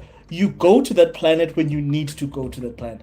No, but like but Starfield did if you actually focus, if you play Starfield like a Mass Effect game, you actually get far more mileage out of it. Like, it's a far more enjoyable experience. It's when you try to play like a Bethesda game that you actually run into massive problems, because but that's my thing. Isn't there?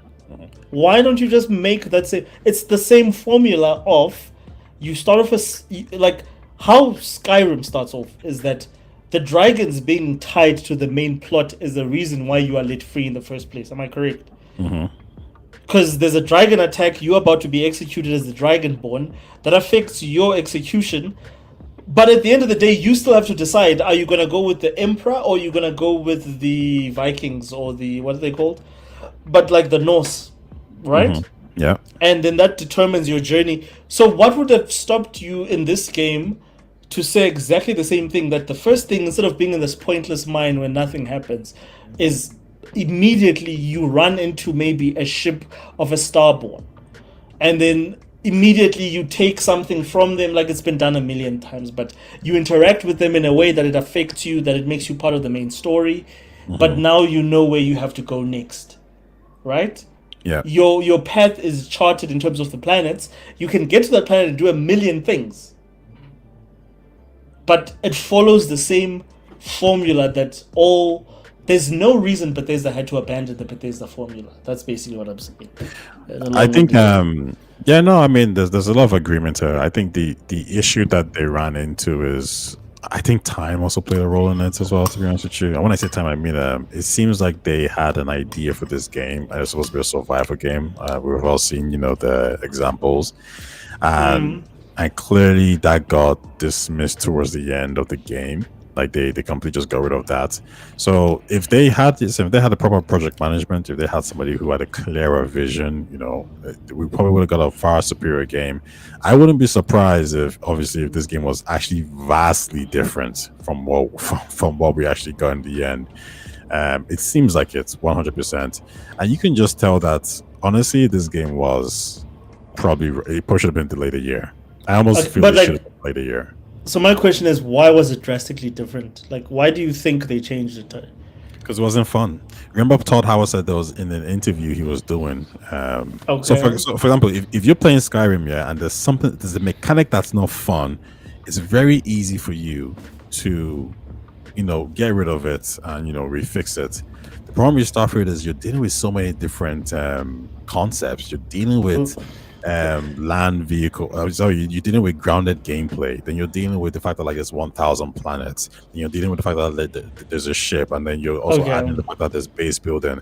I believe one of the the Bethesda engineers said that from a technical perspective, it's Bethesda's most impressive game. There's a lot going on in this game. The problem is the glue is not great. But if I ask you a question, which is I fail to understand what is so significantly different about Starfield mechanically that Skyrim and Fallout 4 doesn't do? That's exceptional. What is it that because it's not the ship mechanics, because that's just all a facade. You press one button, you go up. You press one button, you land. That's not a real thing. So there's nothing to do with the ship that actually changes the dynamic of the gameplay.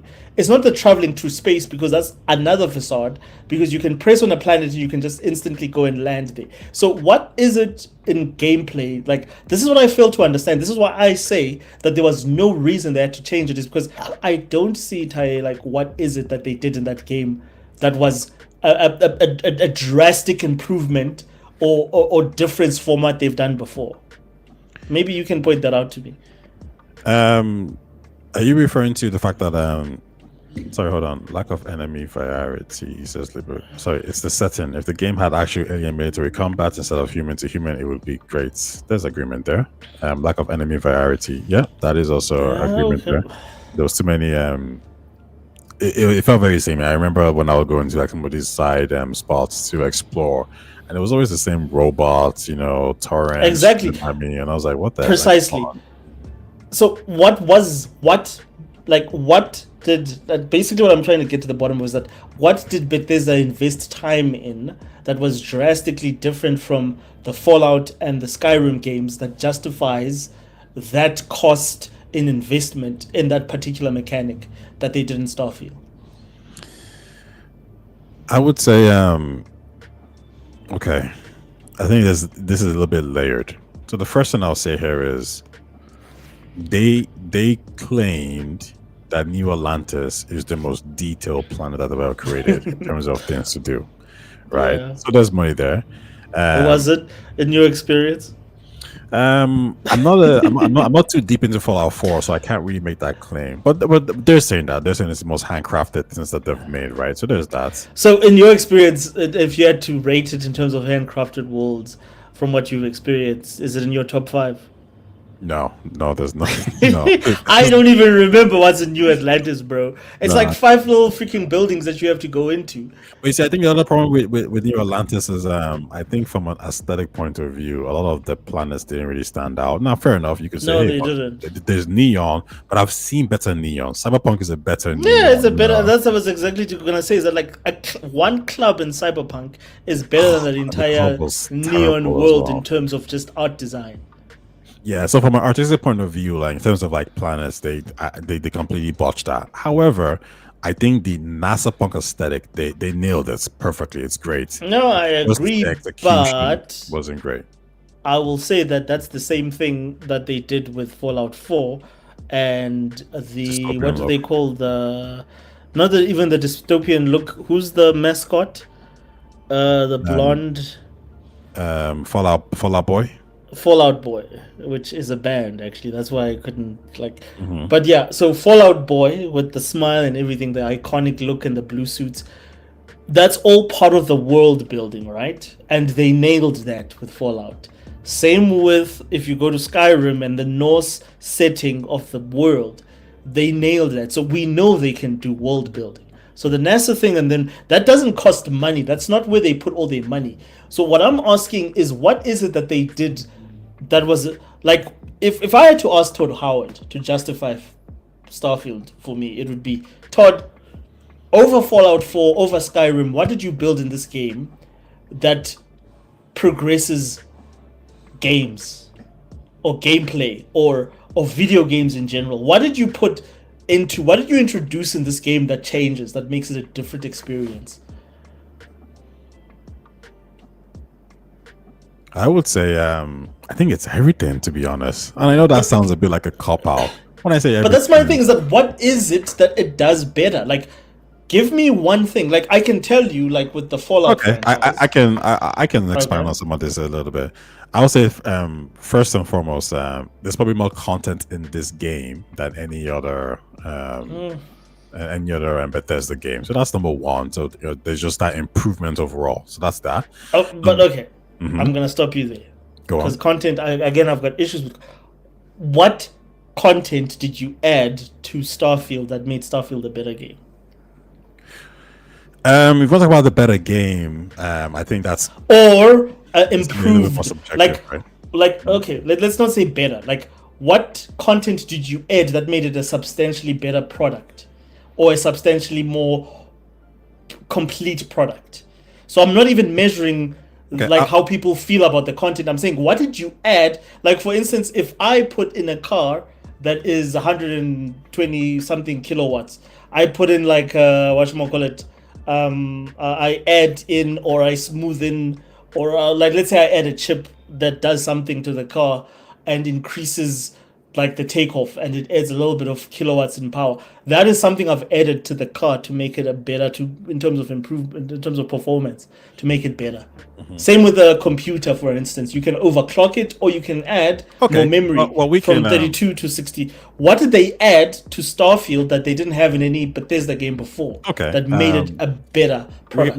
We can do point by point. The first thing is the animations. The graphics are vastly improved. Now that one's tricky because you can say, you can say like, well, it should be improved because Fallout 4 was 4 years ago. Jeez. But we've seen the differences between Fallout 4 and Starfield. So would we say then, like, let's start with that graphical part. So would we say then, if you compared to his contemporaries, that it was a visual upgrade, yes, breakthrough? No, not upgrade, like break, because again, this is not just any franchise. This is a franchise. If you're going to say breakthrough for Bethesda, then yes. Okay, what does that mean? Put it into context of that, because they're not doing things. They're not doing things in a vacuum. Yeah, but for example, right? So let's look at Naughty Dog, for example, right? When you play something like The Last of Us, like for that team, you know like what they're gonna do. However, nobody expects an Obsidian to make a game that looks like the Last of Us or God of War, because that's what they're known for. So did it do anything that would people? If I play Fallout 4, which I'm playing right now, and I go and I play Starfield, am I gonna go like, whoa, my mind is blown? Yeah, like it's better. No. It is better. Like, my mind is like, is it like generational? Maybe not blown, but like it is better. Like So would you say that, like, for instance, and this is a good example, and I think this is a fair example, if I play Horizon, is it the first one was Zero Dawn? Yeah, Zero Dawn. And I go to Forbidden West, I'm like, fucking hell, this game makes Forbidden West look like cosplay. Does Starfield do that for Fallout 4? I mean, look at your guy here. Like, look at these. I think Starfield, like, look at Lynn, yeah. And I think this is part that's very important. When it comes to the actual aesthetics of the clothes that you're wearing in Starfield, I think the diesels are freaking insane.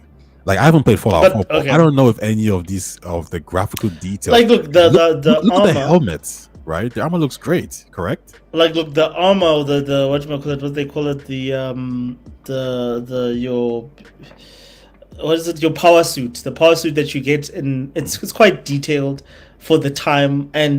But my thing is, this does not do it. thing over and above where you look at it and you say, "Whoa!"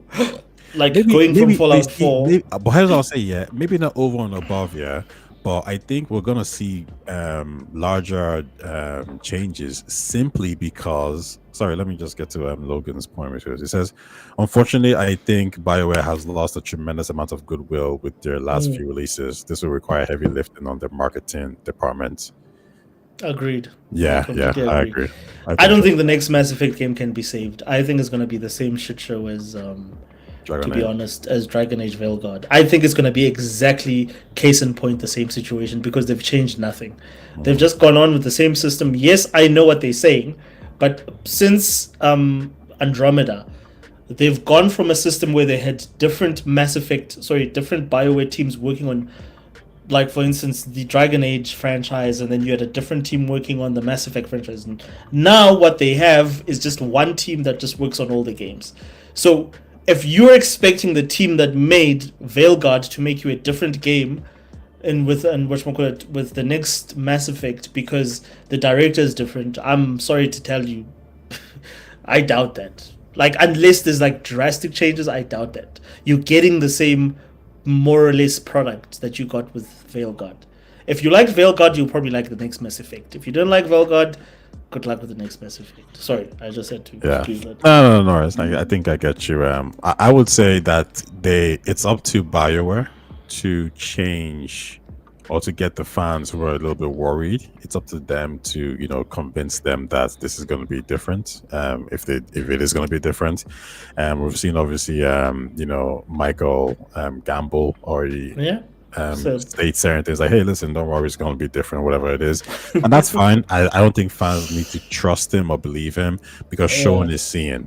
So, when we see the first trailer for Mass Effect, and if it doesn't look cartoony, it doesn't look, anything like Fortnite or whatever it is, and if we see somebody, shoot someone's head off and it gets blown and there's brains everywhere, then you might, start to feel a little bit more confident, like, okay, they're going for a different approach. But that's completely on BioWare to change that view. In the meantime, let them just cook, let them work, and then, we'll see what they present us. And I'm hoping that they've learned a lot from Veilguard and they've said, you know what, this didn't work, that didn't work. This worked. Let's make sure that we're appeasing to the fans. Because it seems like Veilguard, even though it's probably did okay, I don't think it did anything probably special for EA. And if that happens, then EA needs to look back and say, okay, well, how do we get the fans back on board? Like, how did Dragon Age Inquisition sell 15 million copies and the sequel is probably not going to reach that? So we'll see what happens. But back to Starfield. Just look at this scene right here. Like, look at the graphics on this. It's definitely an improvement for sure.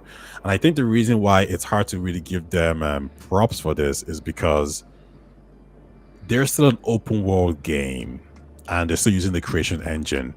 There's so many things in Horizon Forbidden West that you can't do that this game will allow you to do. So, for example, if you were to take a Starfield, structure and put it into Forbidden West, that game would just break. It wouldn't look as good as this. But the Guerrilla Engine is able to do these things because it's specifically trying to do certain things. So, what are they able to do that makes the game better? So, for example, you can drop a gun somewhere. So, do people care about that, Tyre?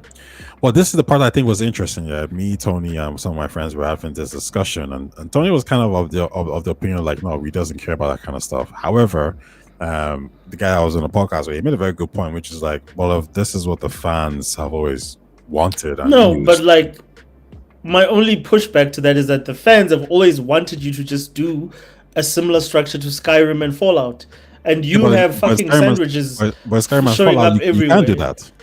Yeah, but like my point is that like you've not improved mechanically on the game in any way that makes those experiences obsolete. No, but those experiences were never that great in the first place, right? But no, but like according to the fans of those experiences, they were better than this. In terms of dropping mechanics like guns and being able to go. I'm saying overall as video games, players that played Skyrim and that played Fallout thought those mechanically and structurally and in terms of the mechanics within the game, thought those games were better than this game.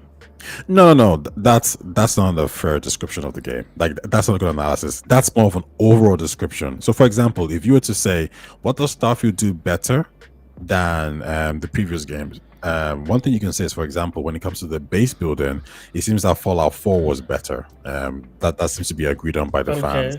So that's that one. So that's better. Now, what does it do better than Fallout 4 and Skyrim? Well, it's easy enough graphics, right? So that's just like easy to sort out. But it should But be. does it, I agree. like, I agree. okay, so when it came out in 2023, was this some of the best graphics you'd ever see? For Fallout, no, it wasn't. But from an environment, no, hold on. But from an environmental point of view, yeah, it was beautiful. Like, yeah, and I enjoyed going into these like Really? This was so there were no games that could do but hold on. as Like, good as I mean, like when we play like something like just look at the interior. Like, I don't know what we were watching the same game, but like no, we watched like I've played this game, but I'm saying to you that there's nothing that this game does, Tai, that's interesting. That's exceptional. No. Like no, there's better looking games. Horizon looks better than this hold game. on. Wait, see, that's a different point now. Doom looks better than this we're game. Not talking about interiors. We're not talking about it being better looking than these other games. We're comparing it to Bethesda's previous. Yes. Games. What I'm saying to you is that better? What I'm saying to you, when you released Skyrim in 2009, I think, or believe, Skyrim was ahead of the curve in terms of the RPG mechanics, the combat mechanics. Like, nobody made an open world role-playing game on consoles that looked nearly as good as Skyrim. Period. Same with Oblivion when it came out at the time. There was no open world RPG that did what. But hold on. Okay. Skyrim looked good from an environmental point of view when it came out. I'm not too sure people were looking at the graphics in terms of the characters and saying this. No, but like, well, they what like okay. So what games rivaled in terms of like if you look at open world games that were out at the time, and you look at specifically medieval open world games that came out at the time, what game rivaled Skyrim in terms of the balance between graphics and scope? Yeah, man, as soon as you put in scope there, that's a hard. There's none. Like my point is with this game with Starfield is that there is no scope here to speak of that out rivals everything they've done before. There's no graphical improvement here that has us. We're not in awe because we're looking at this game. This game looks average graphically. Some of these. Hold on. Like I mean, what is? But come on, Tyler. Like, I don't think I'm praised. It's been praised for its environment, so people have said the game looks beautiful. The lighting. Okay, so how diverse and how like livable are these environments in terms of like what do these environments do when you're in them? Jumping again because we're talking about graphics, right? So if you want to talk about improvements from an environmental point of view, like I'll give you the example. Tony hates everything about Starfield. Thinks it looks terrible.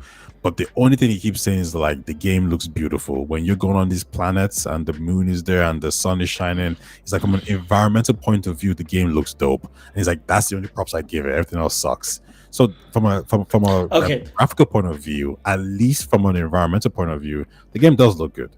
Okay, so it looks okay. It looks, for me again, it's passable. What does it look when you say look good? What does it look better than?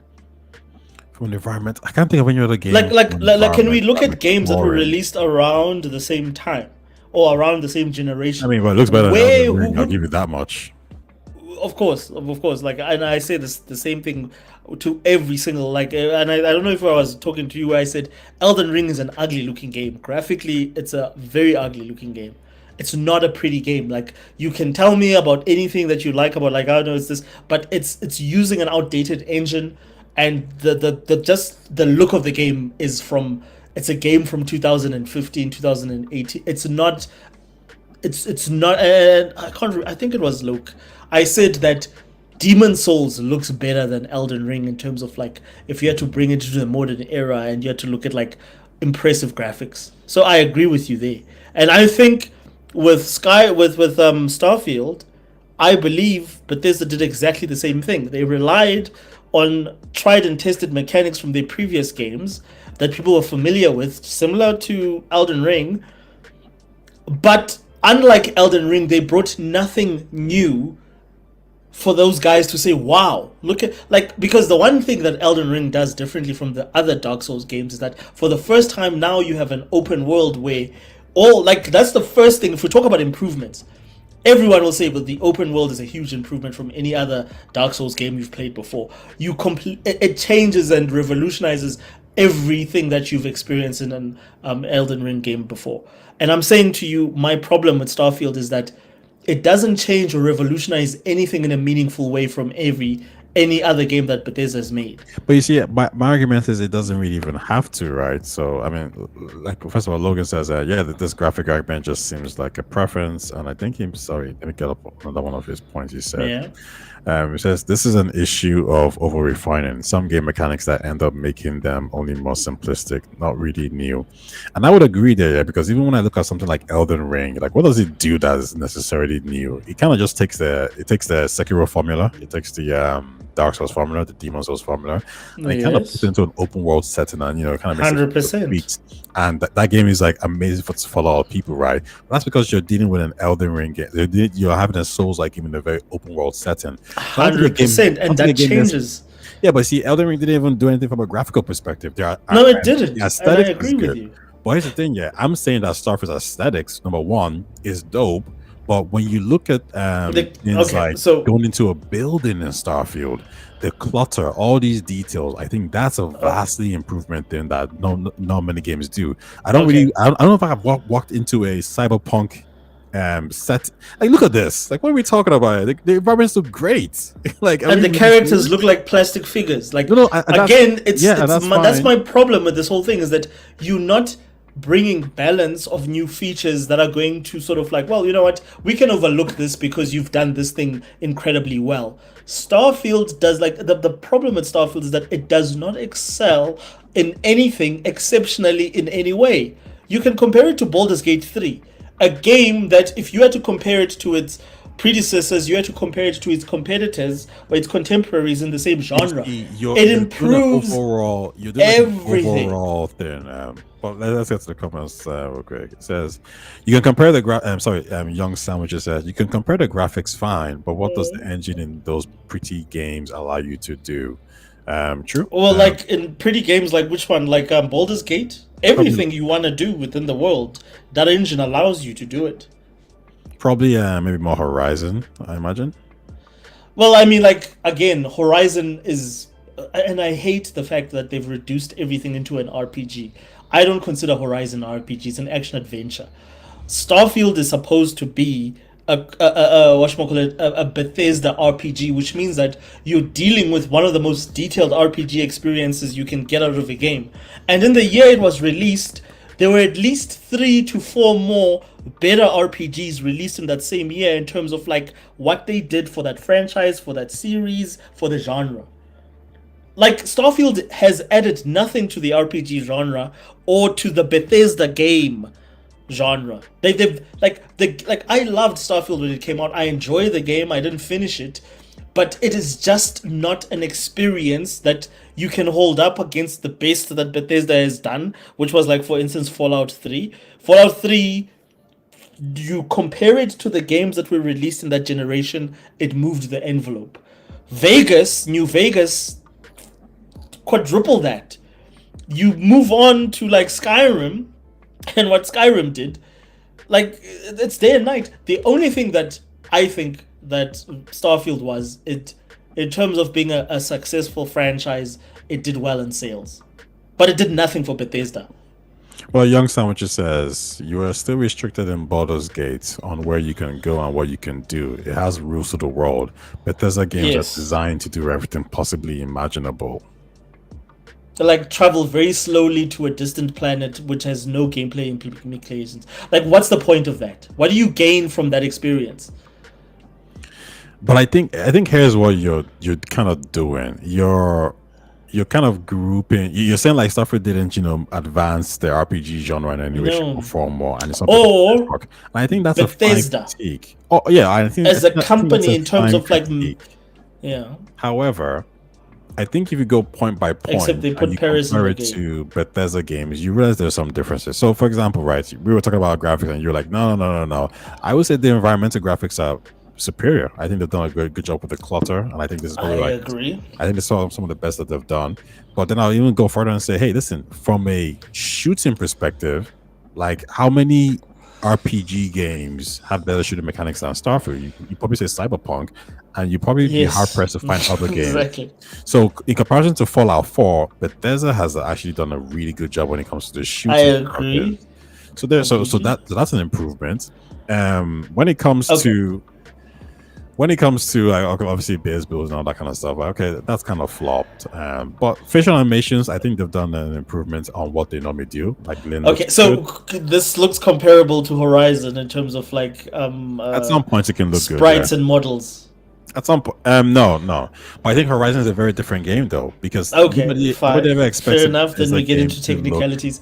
So look at these guys. Like these characters look like freaking plastic figures. Like, how is this? Like, there's very little improvement from this and the characters that were produced in Fallout 4 in terms of like the character models. I completely agree with you. The environments look awesome and they're sick.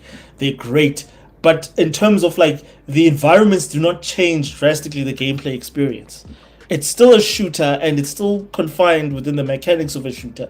So those great looking environments are not adding something that changes the gameplay experience drastically in a way that's going to resonate with players, in a way that they walk away from it and say, geez, like, fuck, I can't get away from the moment to moment gameplay in Starfield. There's none of that in Starfield because everything feels so generic. Everything feels like something you've done before, just less impressive.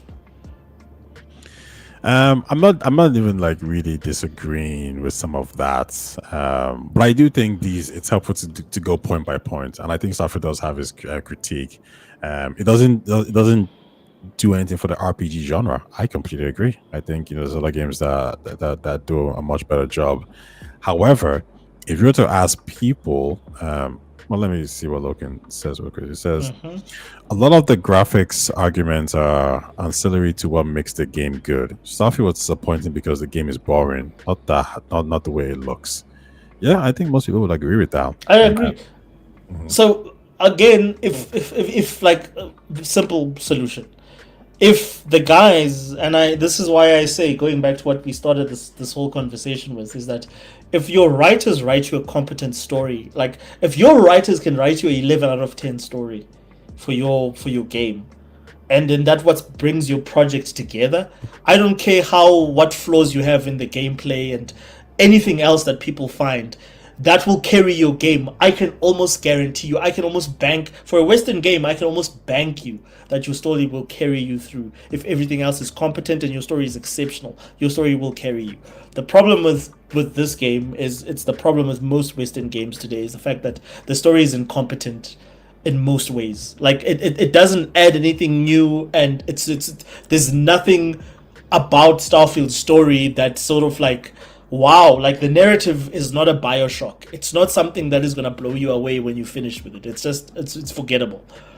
And the problem with the rest of the game that I have is that if you compare it to its contemporaries, in other words, games that were released around the same time, it doesn't really do anything better that those games do.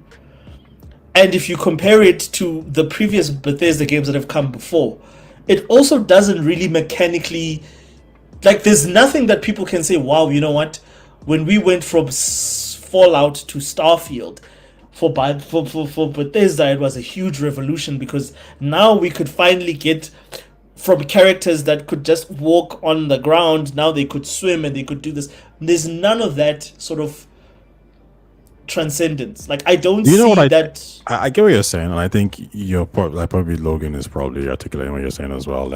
Everything can be just okay, but it needs to excel in at least one area. So Starfield has done at least one area. You don't one agree? dude, just one. I agree. Yeah. I think what Bethesda might have done here is that area that they wanted to excel in, like, so they did a better job. They improved it in different areas, but that area they wanted to excel in was that scope, right? Here's a galaxy for you. This is what you guys want.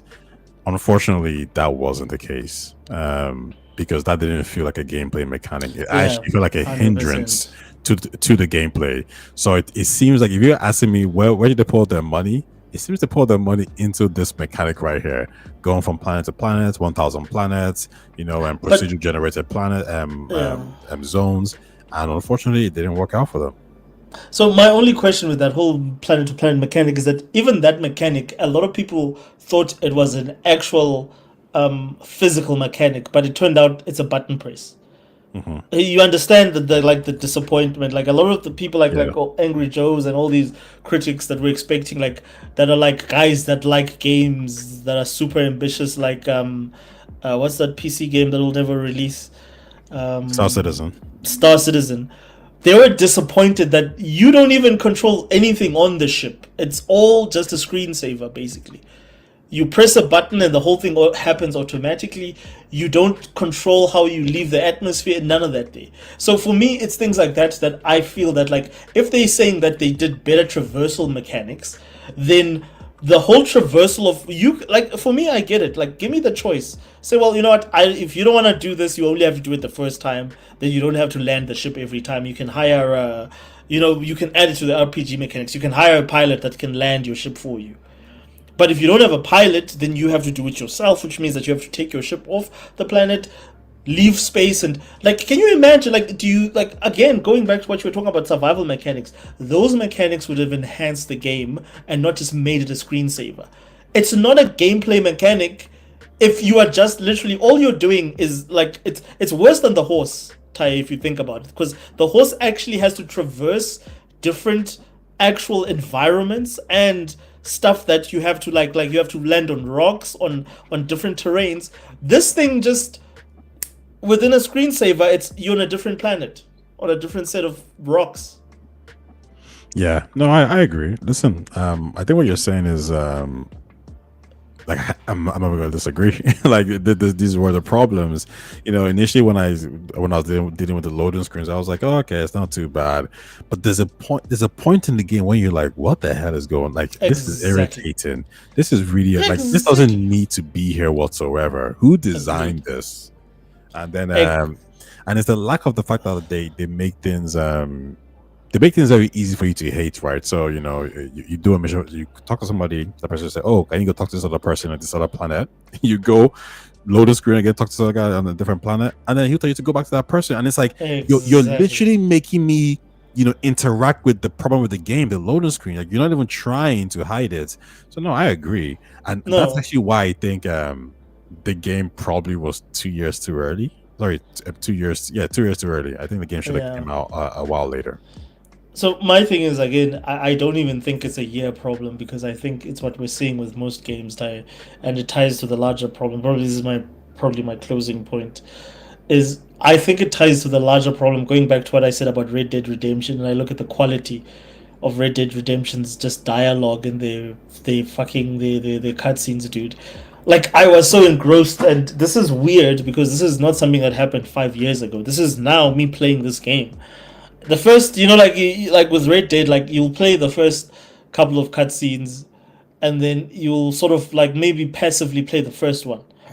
But by the third one, you're so engrossed in the story, dude. Like, because these guys are so relatable. Like Arthur Morgan, like whatchamacallit, Dutch, the rest of the people in you're so engrossed in that experience that you want to do the next thing to advance the experience, even though that to me is the most to me it's the most broken part of it, is the actual gameplay, because it's still very old school and how it doesn't give you a lot of freedom. But you're so interested in advancing the story, you want to see the next cutscene. Like, I hate Sony games because the cutscene is just gonna be like, okay, I need 3 ropes of made by the Lord or whatever.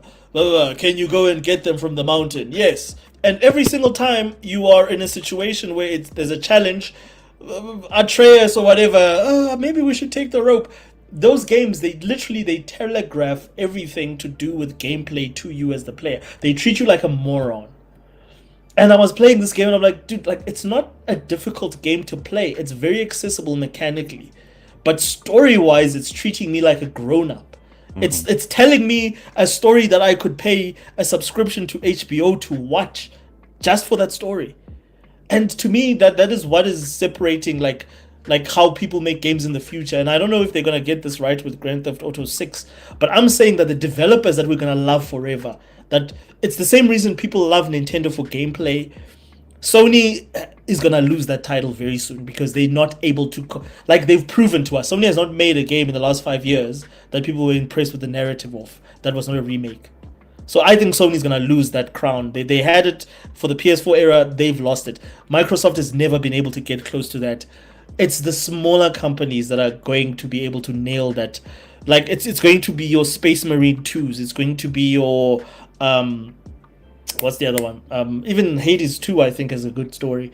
Like it's gonna be your smaller double A semi triple A games that are not published by big studios that are gonna not by EA or I think more Tencent. Tencent is probably gonna have more hits that talk to gamers than EA or Activision.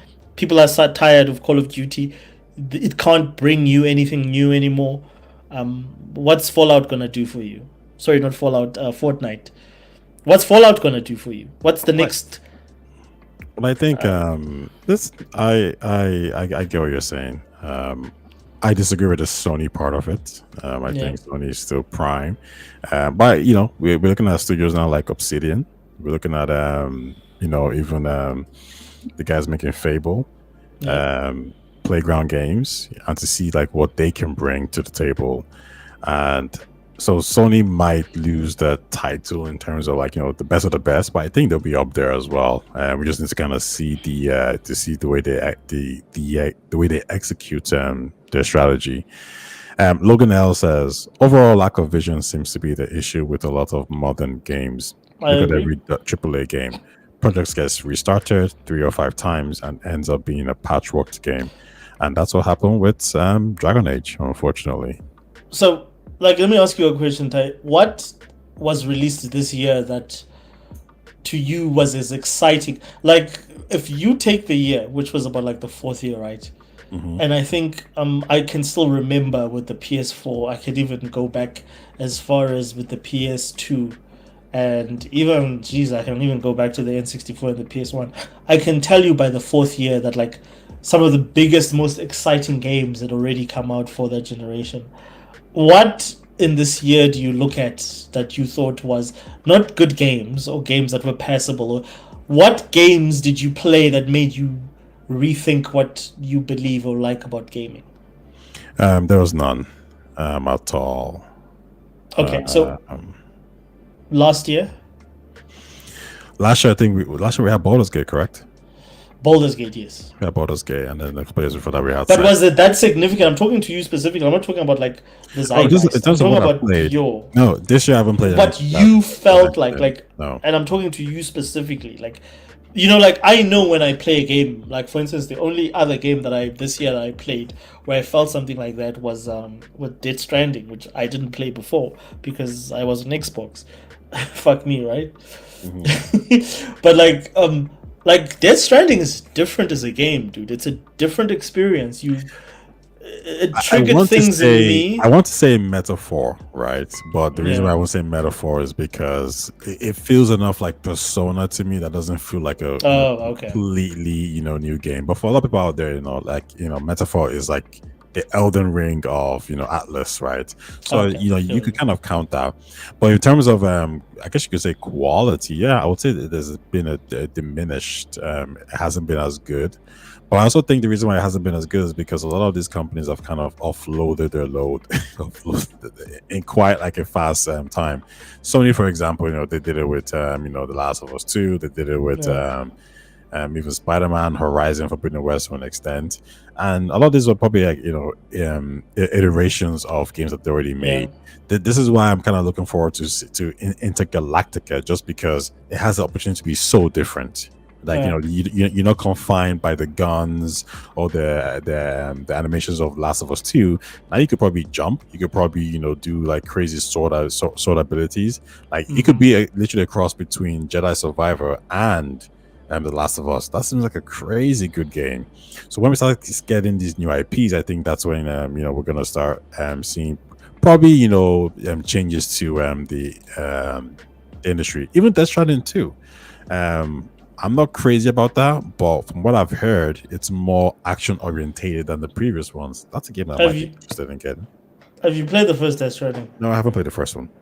Go try the first one will determine whether you sort of get into the series or not. But the first one will also just determine what sort of a guy are you in terms of Kojima's games. If you like Kojima's games, you will like, because the Kojima's games and a lot of Kojima fans will be very defensive, including like the likes of Loke and them, is that Kojima's games don't have much gameplay. It's literally 10 minutes of gameplay, 20 to 30 minutes of FMVs.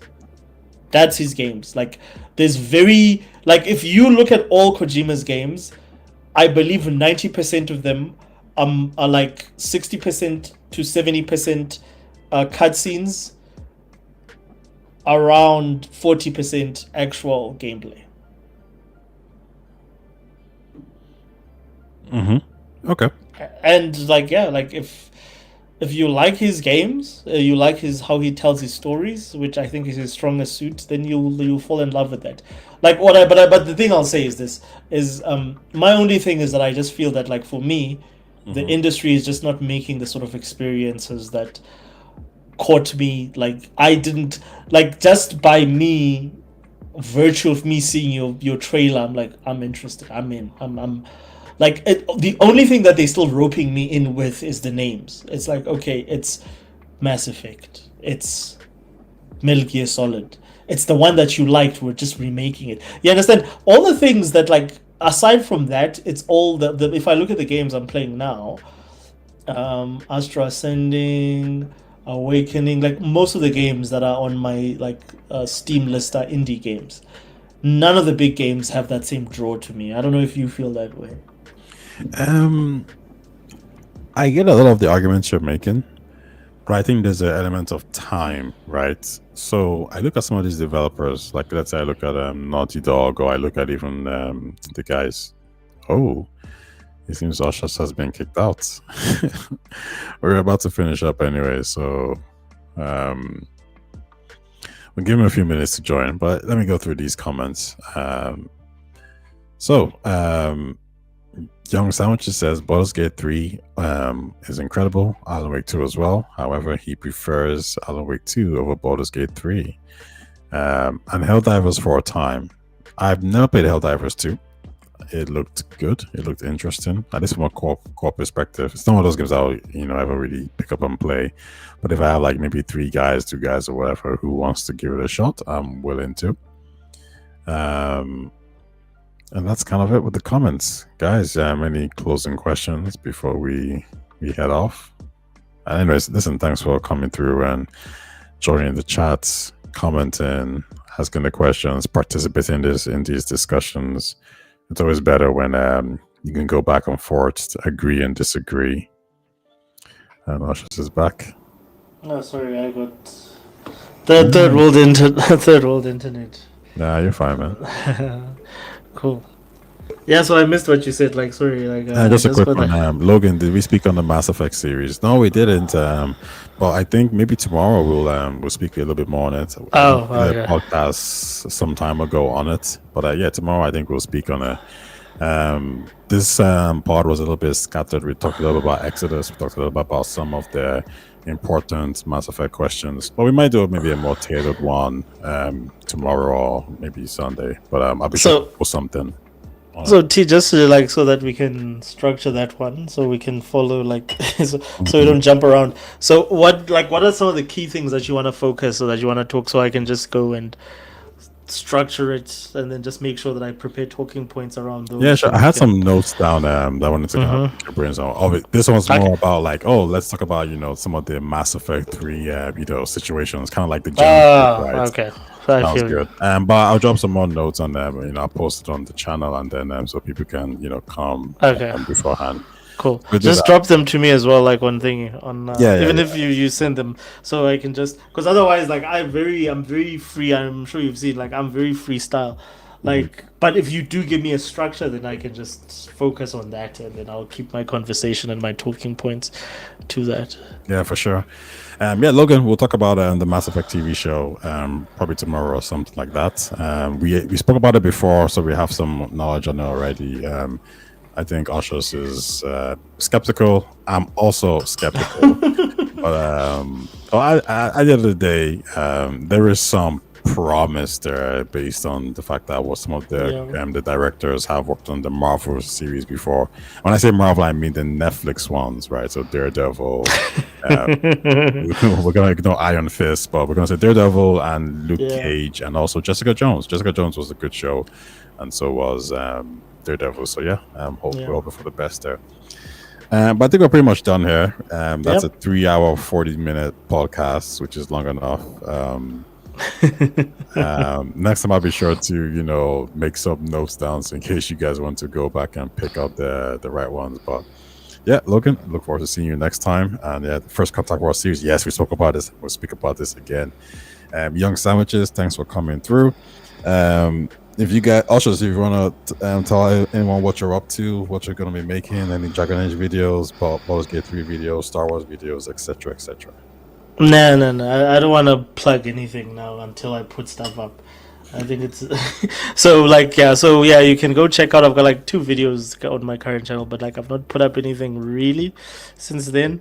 But I'm working on like a couple of videos now, and a lot of it is just it's a lot of the conversation that we're having now around ethics, morality, and video games, because it's all sort of become intertwined. So it's a lot of that stuff, and I try as much as possible to avoid taking a political sort of like hardcore stance to say I'm on, because I think that's silly. Like, I've got just a very sort of revolve. Even like now, like I didn't think I would disagree with Taye on this specific. I didn't think Taye was pro genocide. But like like you learn something new every day. But like that's my point. Like I like having like that like diverse sort of like or flexible point of view. So yeah, if you like that sort of thing, then yeah, definitely you'll find something on my channel, which is Oz the Wiz on YouTube, and Oz the Wiz as well as on X or Twitter. Yeah, you guys keep watching, and you see him again maybe tomorrow or the next day. And then if you like what he's saying, if you think you kind of vibe with his talking points, then check out his channel. I'll put it in the description as well, so it'll be an easy click away for you guys. As for me, nothing really going on apart from these podcasts on Mass Effect, maybe the gaming industry. Well, I think the next couple of ones will be more sci-fi focused. We might go into a deeper dive into Exodus as well. Our hopes, expectations, what we expect from the gameplay, and then maybe even other sci-fi games that might be coming out soon. But yeah, listen, guys, thanks for coming through, and I'll see you guys pretty soon. Ciao now.